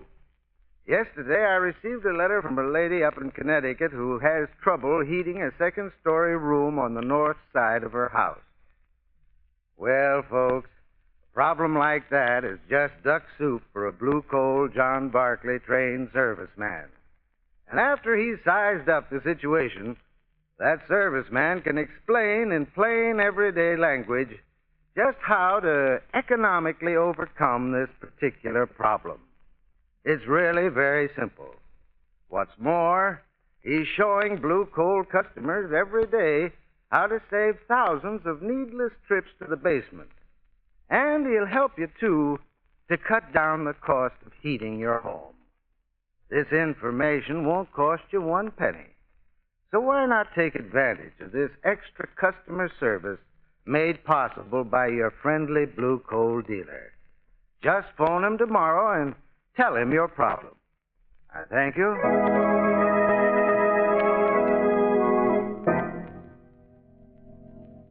Don't fail to listen to next week's program, The Oracle of Death. Lamont Cranston encounters one of the strangest adventures of his career. After having received death threats, Cranston is quietly waiting in his study for the killer to make his appearance. 8 o'clock. Well, we'll soon know. 4, 5, 6, 7, 8.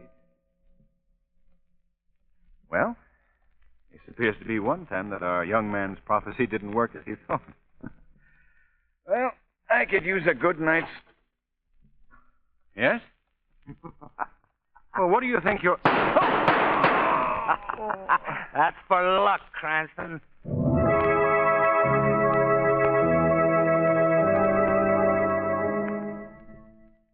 Today's program is based on a story copyrighted by the Shadow magazine. The characters, names, places, and plot are fictitious. Any similarity to persons living or dead is purely coincidental. The weed of crime bears bitter fruit. Crime does not pay. The Shadow knows.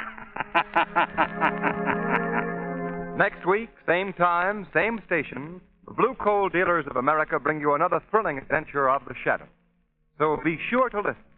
And be sure to phone your friendly Blue Coal dealer for greater heating comfort at less cost.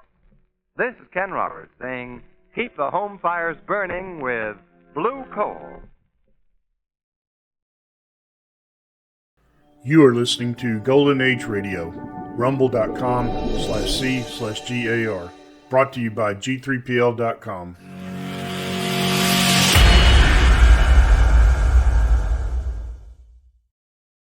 The Adventures of the Falcon, starring Les Tremaine.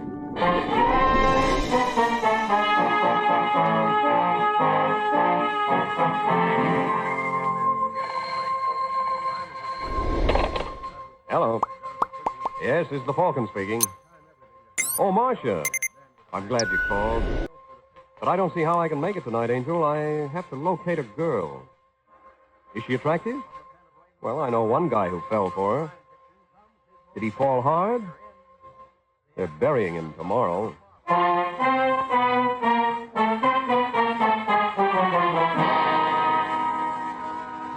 Once again, the Mutual Broadcasting System brings you The Adventures of the Falcon.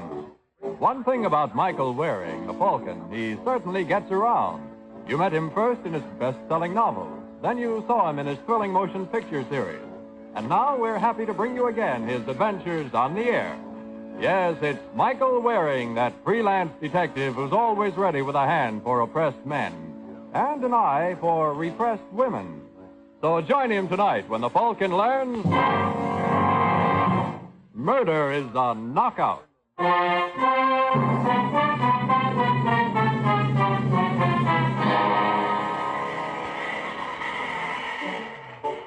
It's 10:30 at night in New York, and in Madison Square Garden, the 6th round of the main event is underway.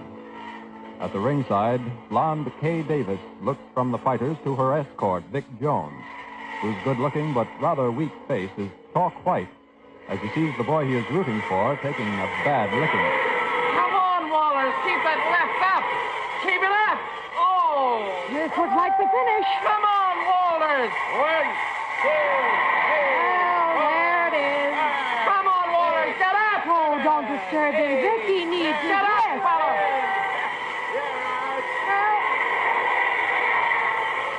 That does it. Yeah. Well, I'm afraid you're going to have to let me have 5 bills. What gave you that idea? I was on Walters. I wasn't. Oh, now, don't be like that, baby. Come on, now on, Vic. That's exactly how I'm going to be. I've played sucker long enough. I got to have that dough, Kay. What's the matter? You got a broken leg? You want money? Work for it. I'm going to have plenty, but it'll take a little time. I have a lot of irons in the fire. You have one iron in the fire. Me. And I'm tired of getting burned. Okay, baby, you figure you got burned. So now you want to chill? Well, that's just what you're going to get. Anyway, it was nice knowing. Now, wait a minute, Vic. I'm not asking for a sign-off. That's what you think. And I was right. About what? You were only using me for what you could get out of me. If there weren't people around here, I'd kick your teeth in for that. Because I'm right. Oh, what are we fighting for, kid? You know it's you and me no matter what. We can't help ourselves. Wait a minute. Huh? Oh, what's the matter? Let's get out of here quick. What is it? Come on. Well, the aisle's jammed. Well, we can push our way through. Excuse me, please. Hurry up, Vic. Well, what goes? You see that character over there, the one on the gray hat? He's looking this way. Oh, well, what about him? He works for Alexo. Oh. You think he saw you? I know he did. That's why he's here. Alexo knows I like to fight. Yeah. We'll have to shake him, Vic. He'll want to trail me and find out where I live. Is he following? I don't know. Oh, good. And that means he can't see us either. No. Well, we can only keep it that way. We'll be all right.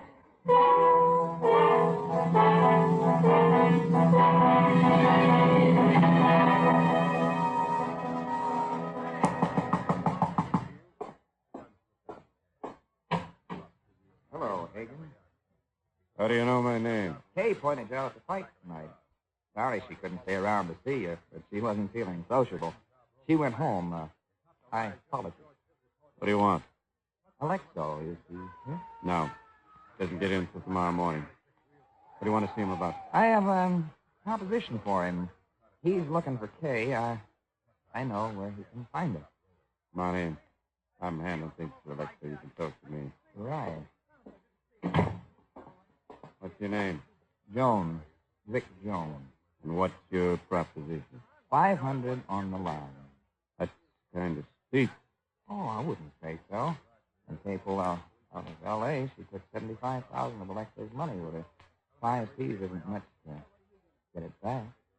I'll find her sooner or later, whether you help or not. Yeah, sure, but while you're looking, she'll be dipping into the 75 grand. She could burn up a lot more than 5 bills before you reach them. Got a point. Well, do we do business or don't? All right, Jones. The deal.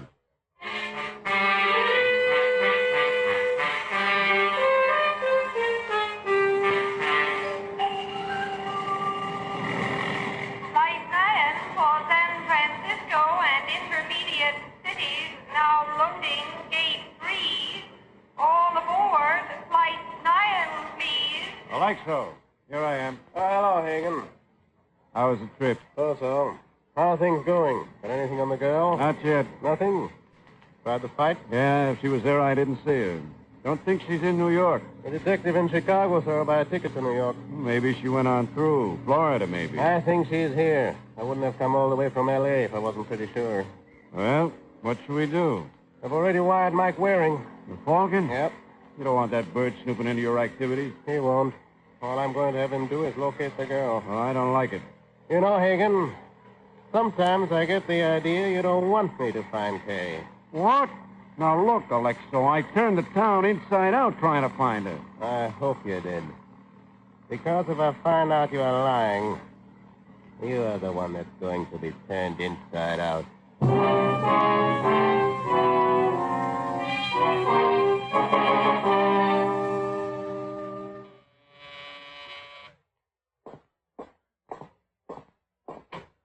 How do you do, Mr. Waring? Hello. You must be Alexo. That's right. Come in. A nice trip. Not bad. Well, what can I do for you? I want you to find my sister. So you said in your wire. What can you give me on her? Here's a picture. When did you last see her? In Los Angeles 2 weeks ago. And she disappeared without any warning. Yes. You have any reason to run away? Not that I know of. What makes you think she's in New York? Well, I thought she might have gone to Chicago. Why? She used to live there, so I sent her picture to a Chicago detective. He located her, but before I could get there, she bought a ticket to New York and paid it again.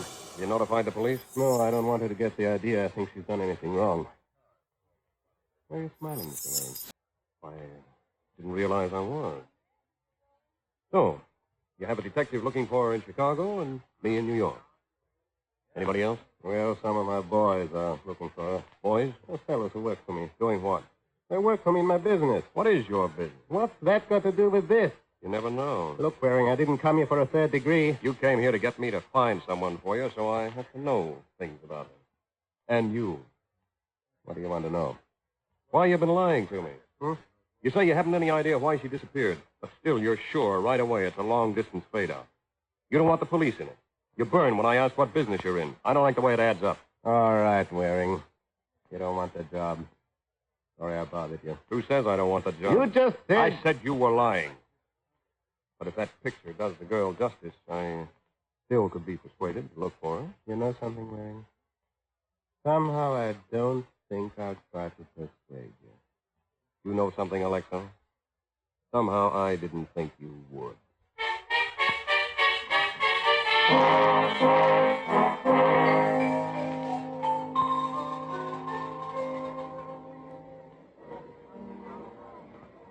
Hello, Kay. Higgins. How come a girl with your looks is eating alone? Maybe I like it that way. Nobody likes to eat alone. I'll join you. How did you know where to find me? Maybe I followed you last night and found out where you stand. Not unless you're invisible. I made sure I wasn't followed. Well, here I am. So I see. What would you do if I told you Alexo's in town? What? Does he know where I am? Not yet. Thank heaven. Don't thank heaven, thank me, Kay. And I know just how you can show your gratitude. Oh, you do? Yeah. You have $75,000 of Alexo's money, but I'm a generous guy. I'll let you keep 50 of it. Thank you, Hagen. Don't mention it. I'll finish your lunch. We'll go pick up my 25. Don't I get time to think it over? What do you have to think? You either want to keep 50,000 or you keep nothing. All right. I'll bring you the money tonight. Oh, no, you don't. I'm not letting you out of my sight till I have the cash in my hand. Not giving you a chance to run away again. You don't miss any tricks, do you? I can't afford to. I bid a grand slam. Believe me, Kay, I'm going to make it.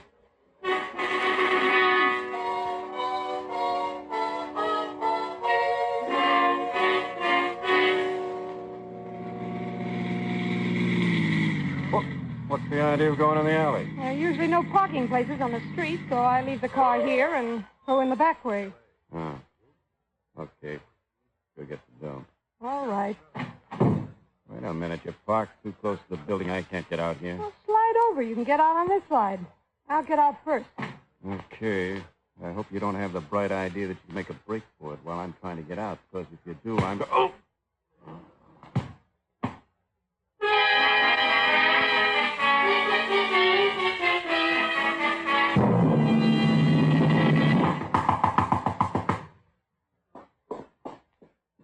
What?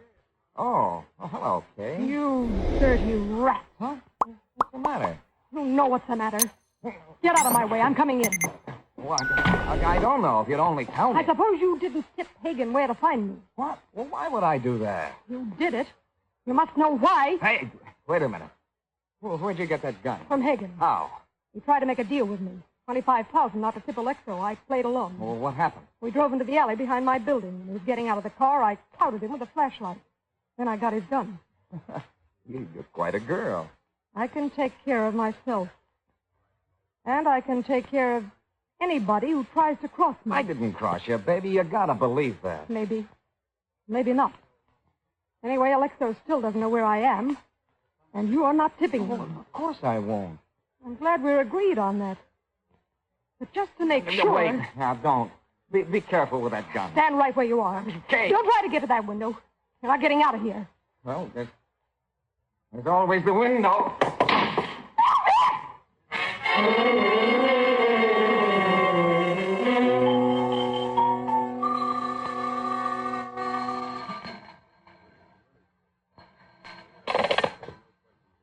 Hello? Hello, Kay. Vic. Well, that was a great stunt you pulled. Yeah, lucky I only live on the second floor. Anyway, it was better than getting shot. I wasn't going to shoot you. Well, it looked like it. All I wanted Never was... mind that now. All right. What do you want? I've been looking for Hagen. Finally found him. You did? Yeah, he's still in the alley where you left him. He was sure pack a wallop. I gave him everything I could. Sure did. Now, why are you calling? Thought I ought to tip you off, even if you do think I double-crossed you. Tip me off for what? Police have already found Hagen. If you're going to blow, you'll have to hurry. Why should I blow? Well, you have a story ready in case they call on you? You're not calling on me. Hagen won't tell them anything about me. I know too much about him and Alexo. You're right, Hagen won't tell the police anything. But the reason he won't tell them isn't that he's afraid. It's that he's dead.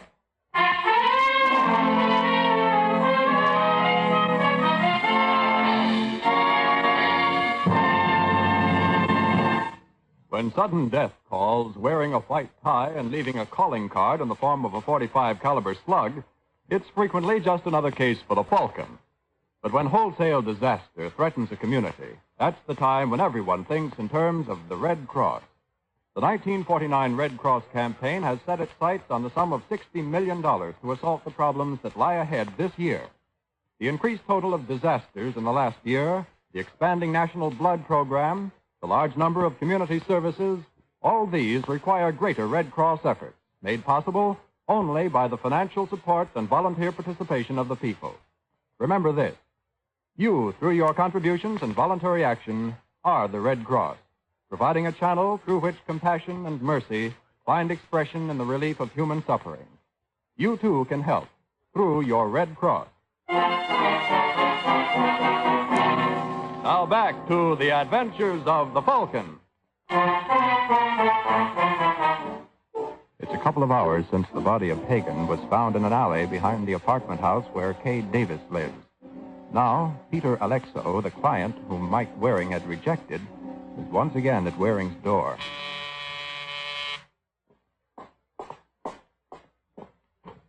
Oh.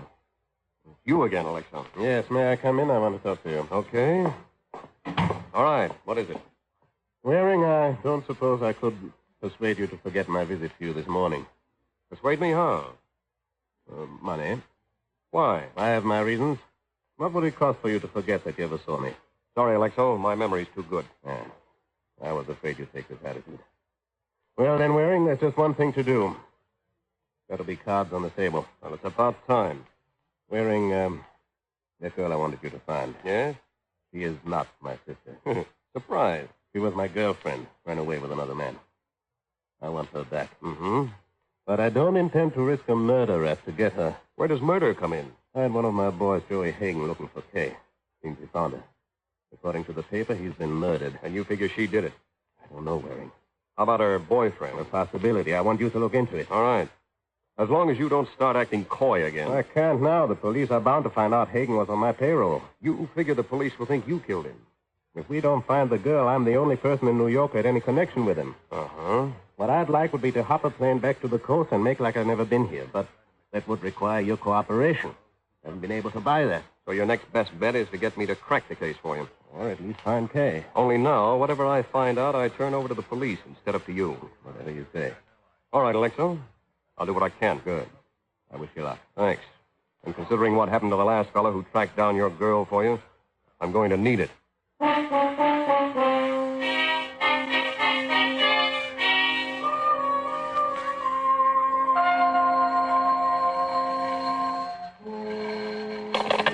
Homicide Squad, Lieutenant Gleason speaking. Hello, Gleason. Mike Waring.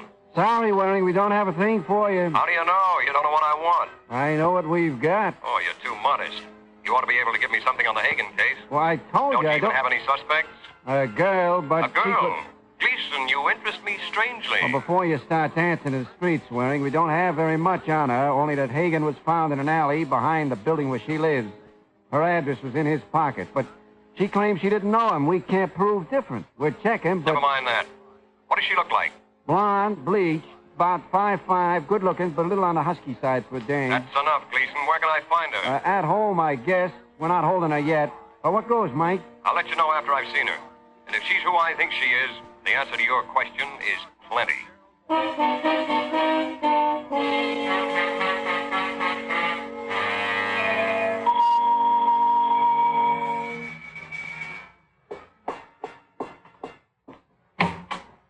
What do you want? You are On what? the girl in the picture What picture? that Alexo showed me. What? I don't know what you're talking about. I don't know any Alexa. Well, let me come in and I'll tell you all about No, it. you don't. All right. Then I go to the police and tell them that the Karen Dorrance they questioned is really Kay Davis of Los Angeles. And Joey Hagan came to New York for the express purpose of finding her. You win. Come in. Thanks. And now, Mr. Waring. Mike Waring. The Falcon. You're working for Alexo. Mm-hmm. The police know about him yet? Not yet. But I'll have to turn what I have over to them pretty soon. I don't think you will. Hey, that's not very smart, pulling a gun. You're not going to talk. All right. I don't talk. The police have a corpse. They'll check on its background. It'll lead them to Alexo, and that'll lead them to you. I don't know what to do. I have to have time to think. Should have thought before you killed Hagan. I didn't kill him. He came here to see you. Yes? And you didn't want him to report back to Alexo. He wasn't going to report back. Why not? He wanted me to pay him not to. Oh. And you agreed. I was going to think it over. But killing him was a cheaper out. I tell you, I didn't kill him. I want to ask you something, Mr. Waring. Go ahead. What is Alexo paying you? Why? Whatever it is, I'll double it if you'll work for me. Sounds like the same deal Hagan got. And look what happened to him. No, I've given up trying to get away from Alexo. I see it's no use. But I'm on a spot with a murder. Maybe you can help clear me. Maybe. Unless you're guilty. I'm not. Well, what do you say? All right, Kay. You've hired yourself a detective.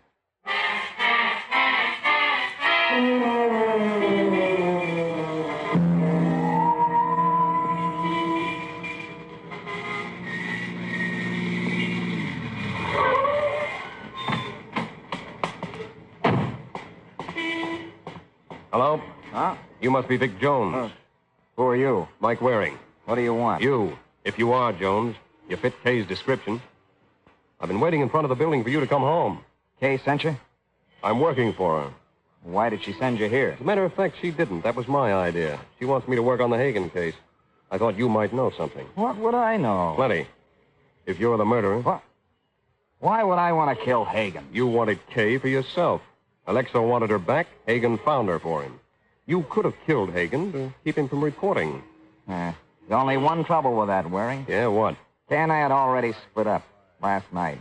So why should I care if Alexo found her? Well, it looks like my client has been holding back on me. Unless you're lying. If you don't believe me, ask Kay. I may do that. But first, I'd like to ask you a few more questions. Yeah, sure, but let's not stand out here in the street. We can go inside. All right. I don't understand, Waring. If you're working for Kay, how come you thought I killed Hagan? Why shouldn't I? I didn't know you and she had split up. But didn't she tell you what happened with Hagan? What did happen? Oh, well, if you don't know, I'm not saying. Why? I've had enough trouble with Kay.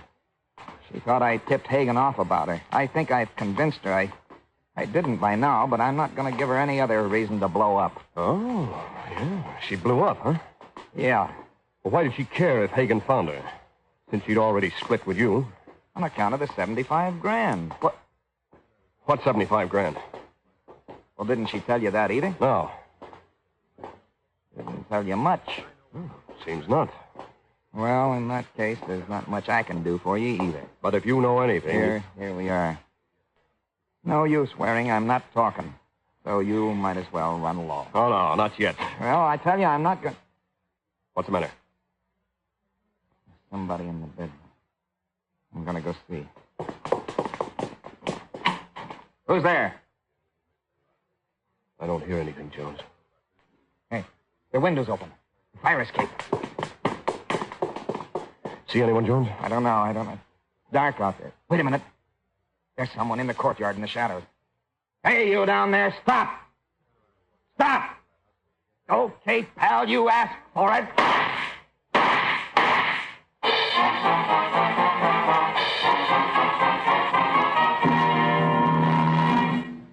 There's high Western action adventure for you on Mutual's thrilling new radio program, Straight Arrow.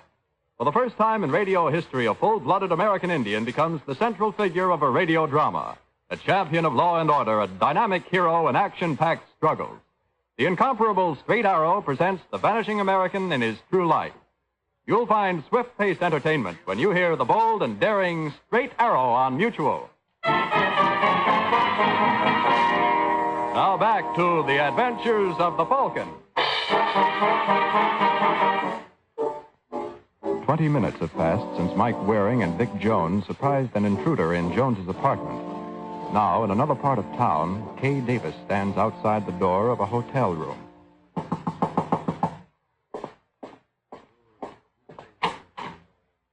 Hey, Hello, Alexo. this is a surprise. I thought it would be. Come in. All right. I see you'll never give up, Alexo, and I'm tired of running.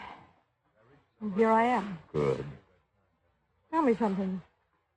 Was it me or the money that you were really after? Don't you know? I feel like a jerk. I'm no Bobby Foxer, but I really had it bad with that crumb Vic. It's all over now. I'm glad to hear that. Now we can go back and pick up where we left off. Aren't you forgetting something? What? A little matter of murder? Oh, that's right. But I think I know how we can take care of that. How? If we play it right, stick together, we ought to be able to pin this on Vic. Jones? How? Try this on the side. 75 grand. Suppose I'm not the one who took it from you. Vic did, and ran off with me. But I didn't know it was your money. Couldn't we say that? Then what? So you weren't really looking for me, you were looking for Vic. The only reason you tried to find me was that I could lead you to Vic. Oh, sure, I get it. Then when Hagen found you, Vic had to kill him to keep me away from the two of you. That's it. It gives him a motive. Yeah. I've already started on it. I planted your briefcase, the one I took the money in Vic's apartment tonight. He almost caught me at it, but I got away. Great. I think we can make it stick. Well, this calls for a drink, beautiful. A celebration. Who's that? I don't know, but whoever it is, remember our story. Sure, kiddo, sure. Hello, Alexo. Thought I ought to report. May I come in? Waring, of course. Come in. Thanks. Oh, my other client's here, too. Oh, good. Hello, Kay. Hello, Mr. Waring. Your other client? Yeah.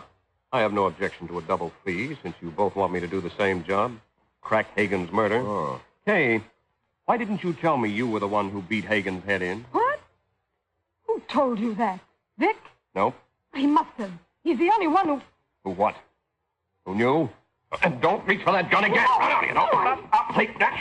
Give it here. That's better. Matter of fact, Kay, nobody told me. But you told me yourself Hagen found you. And he wouldn't have let you get away from him again unless he couldn't help himself. You admitted you didn't pay him. Well, I didn't mean to kill him. It was an accident. I just wanted to knock him out so I could get away. She killed him, but I thought... No, Alexo, she didn't. What? But she thought she did. That's why she's been so hysterical. What? I've checked with the police. Hagen's head was covered with blood, but there was no blood in the alley where he was found.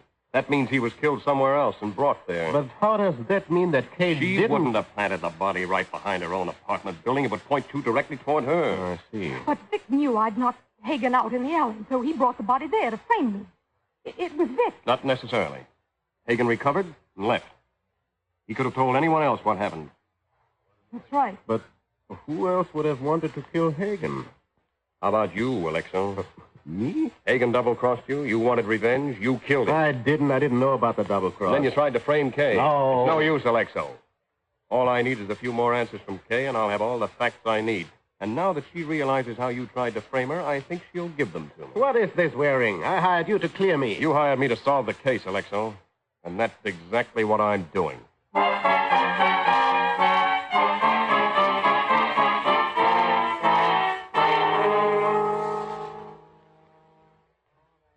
Up a plan to frame me, huh, Waring? Oh, that's right, Jones. Oh, I'm sure glad you saw through it. How did you know Alexo was the murderer? Well, I didn't. I was just feeling my way. First, I eliminated Kay. The body being planted in the alley cleared her. Yeah, you told me. But then there was one fact I had to get straight. Yeah, what was that? How Alexo and Kay got together. Kay could tell me, but I had to make sure she was telling the truth. And that's why I accused Alexo. What? Yeah. Because if she thought Alexo was the murderer and that he had tried to frame her, then she wouldn't try to protect him. So I accused him. And then I asked how Alexo found her. She said he didn't find her, that she went to see him herself tonight. So what? Well, don't you see? Alexo wanted to find Kay and his $75,000. Hagen knew where Kay was. So Alexo would never have killed Hagen until Hagen had talked. And he obviously hadn't talked, because Alexo was still looking for her. Which means Alexo didn't kill Hagen either. But if he didn't... If he didn't, and Kay didn't, that just leaves... Yeah, that's right. You, Jones. But why would I? I Kay told tried to kill you because she thought you tipped Hagen off about where to find her. You denied tipping him. You hoped to convince Kay of your denial. But you couldn't if Hagen told her the truth. You killed him to shut him up. Well, there it is. Isn't it a shame, Jones? What? That they went to the trouble of trying to frame you when you were guilty the whole time?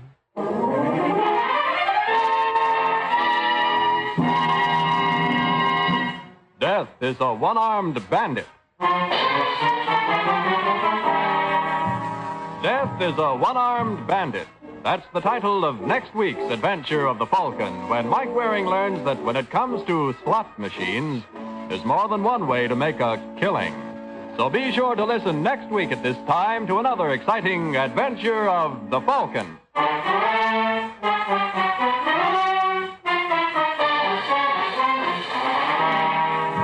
The Adventures of the Falcon are based on the famous character created by Drexel Drake, produced by Bernard L. Schubert, written tonight by Gene Wang, and directed by Richard Lewis. Music by Emerson Buckley, composed by Richard DuPage. Les Tremaine was starred as the Falcon, with Beverly Roberts as Kay.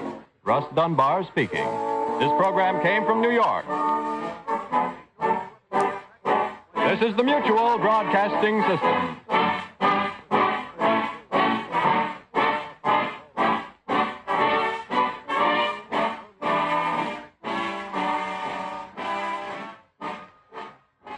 You have been listening to Golden Age Radio, rumble.com/C/GAR, brought to you by G3PL.com. Don't forget to subscribe for more videos.